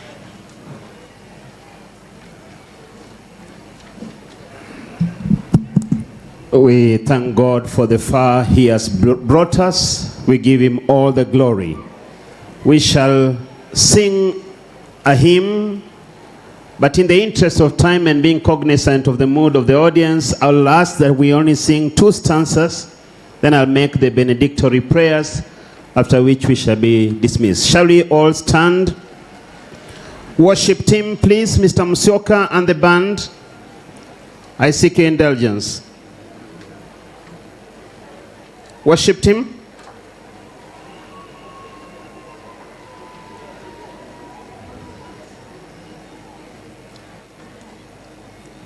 I don't know whether they are ready. If they are not ready, we shall sing the stanza of the first hymn that we sang, just the first stanza, and we'll be ready to retreat. Shall we sing, Guide Me, O Thou Great Jehovah? Guide me, O Thou great Jehovah, pilgrim through this barren land. I am weak, but Thou art mighty. Hold me with Thy powerful hand. Bread of heaven, feed me now and evermore. Feed me now and evermore. Shall we all be calm? Those who are walking, please, I ask you, let's stand still wherever we are for prayers. Shall we pray? Almighty God, we thank you that by your mercies and by your grace, you've heard our prayers that have been made for years past, months past, weeks past, and even today, that you bless us with this wonderful occasion. You are ever so faithful. We give you thanks and praise and glory. And so, congregation, as we have come today to celebrate the goodness of the Lord bless you and keep you. The Lord make his face to shine upon you and be gracious to you. May the Lord lift his countenance towards you and give you his sweet shalom. The blessings of God the Father, the Son, and the Holy Spirit be with you, remain with all of you now and always. Amen. God bless you all. Invite the Vice Chancellor to dissolve the congregation. Mr. Chancellor, sir, I take this opportunity to thank everyone and also to dissolve the congregation. By virtue of the authority conferred on me by Article 7, Section 3 of the University Charter and Statute 28, Section 5 of the Kenya Methodist University Statute, I declare this congregation dissolved. We remain standing for the national anthem, and then we clear the path for the procession, for the recession, the national anthem, then the recession.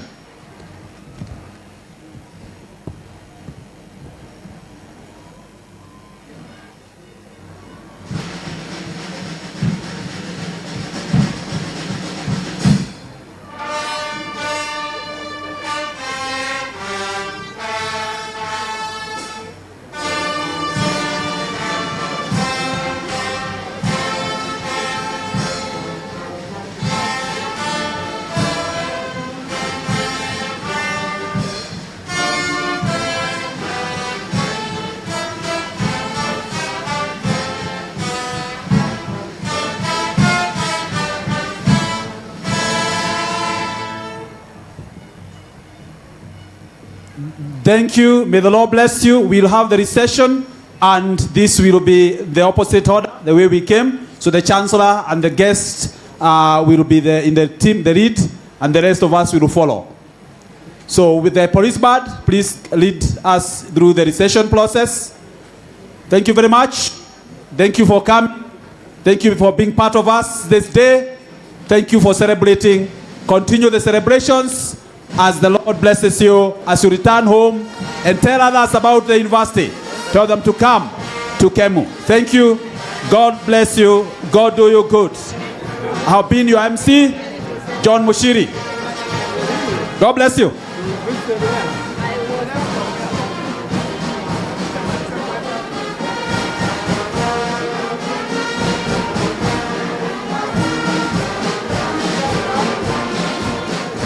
Please clear the recession path. Please clear the recession path. Please clear the recession path. Please clear the recession path. Faculty, follow the recession path. Follow. You can follow. Please follow. God bless you. Congratulations. It was good you came.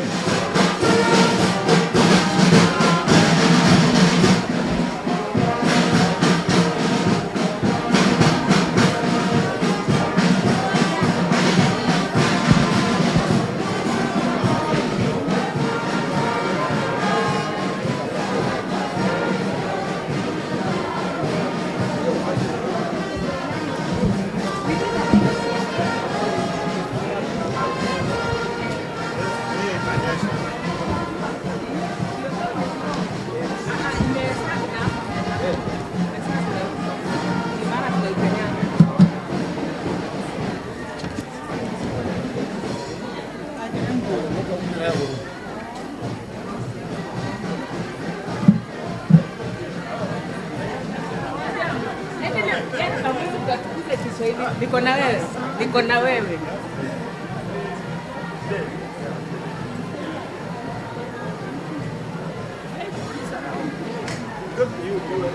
Our special guest. Yes. Special guest.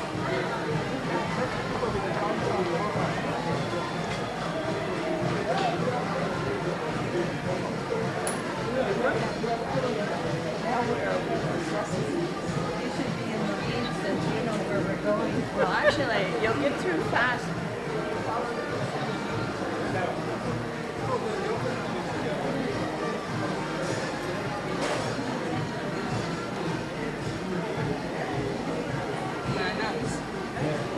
Ukasema waende wapi? Kama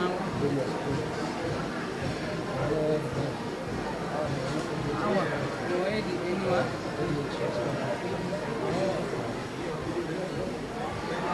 Sasa lakini unajua wengine ni watu sasa masomo ashaki ya nao. Sasa hawezi kwa watu.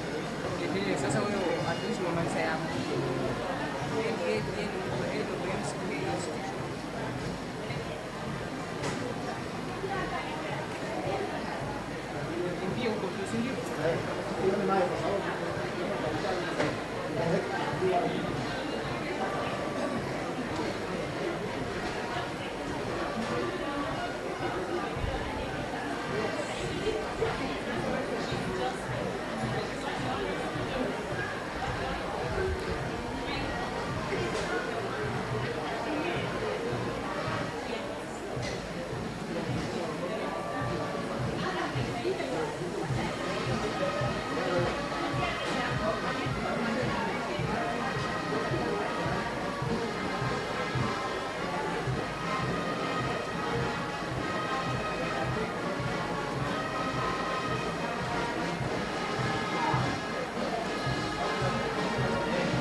Simama hapo, simama na usimame vizuri.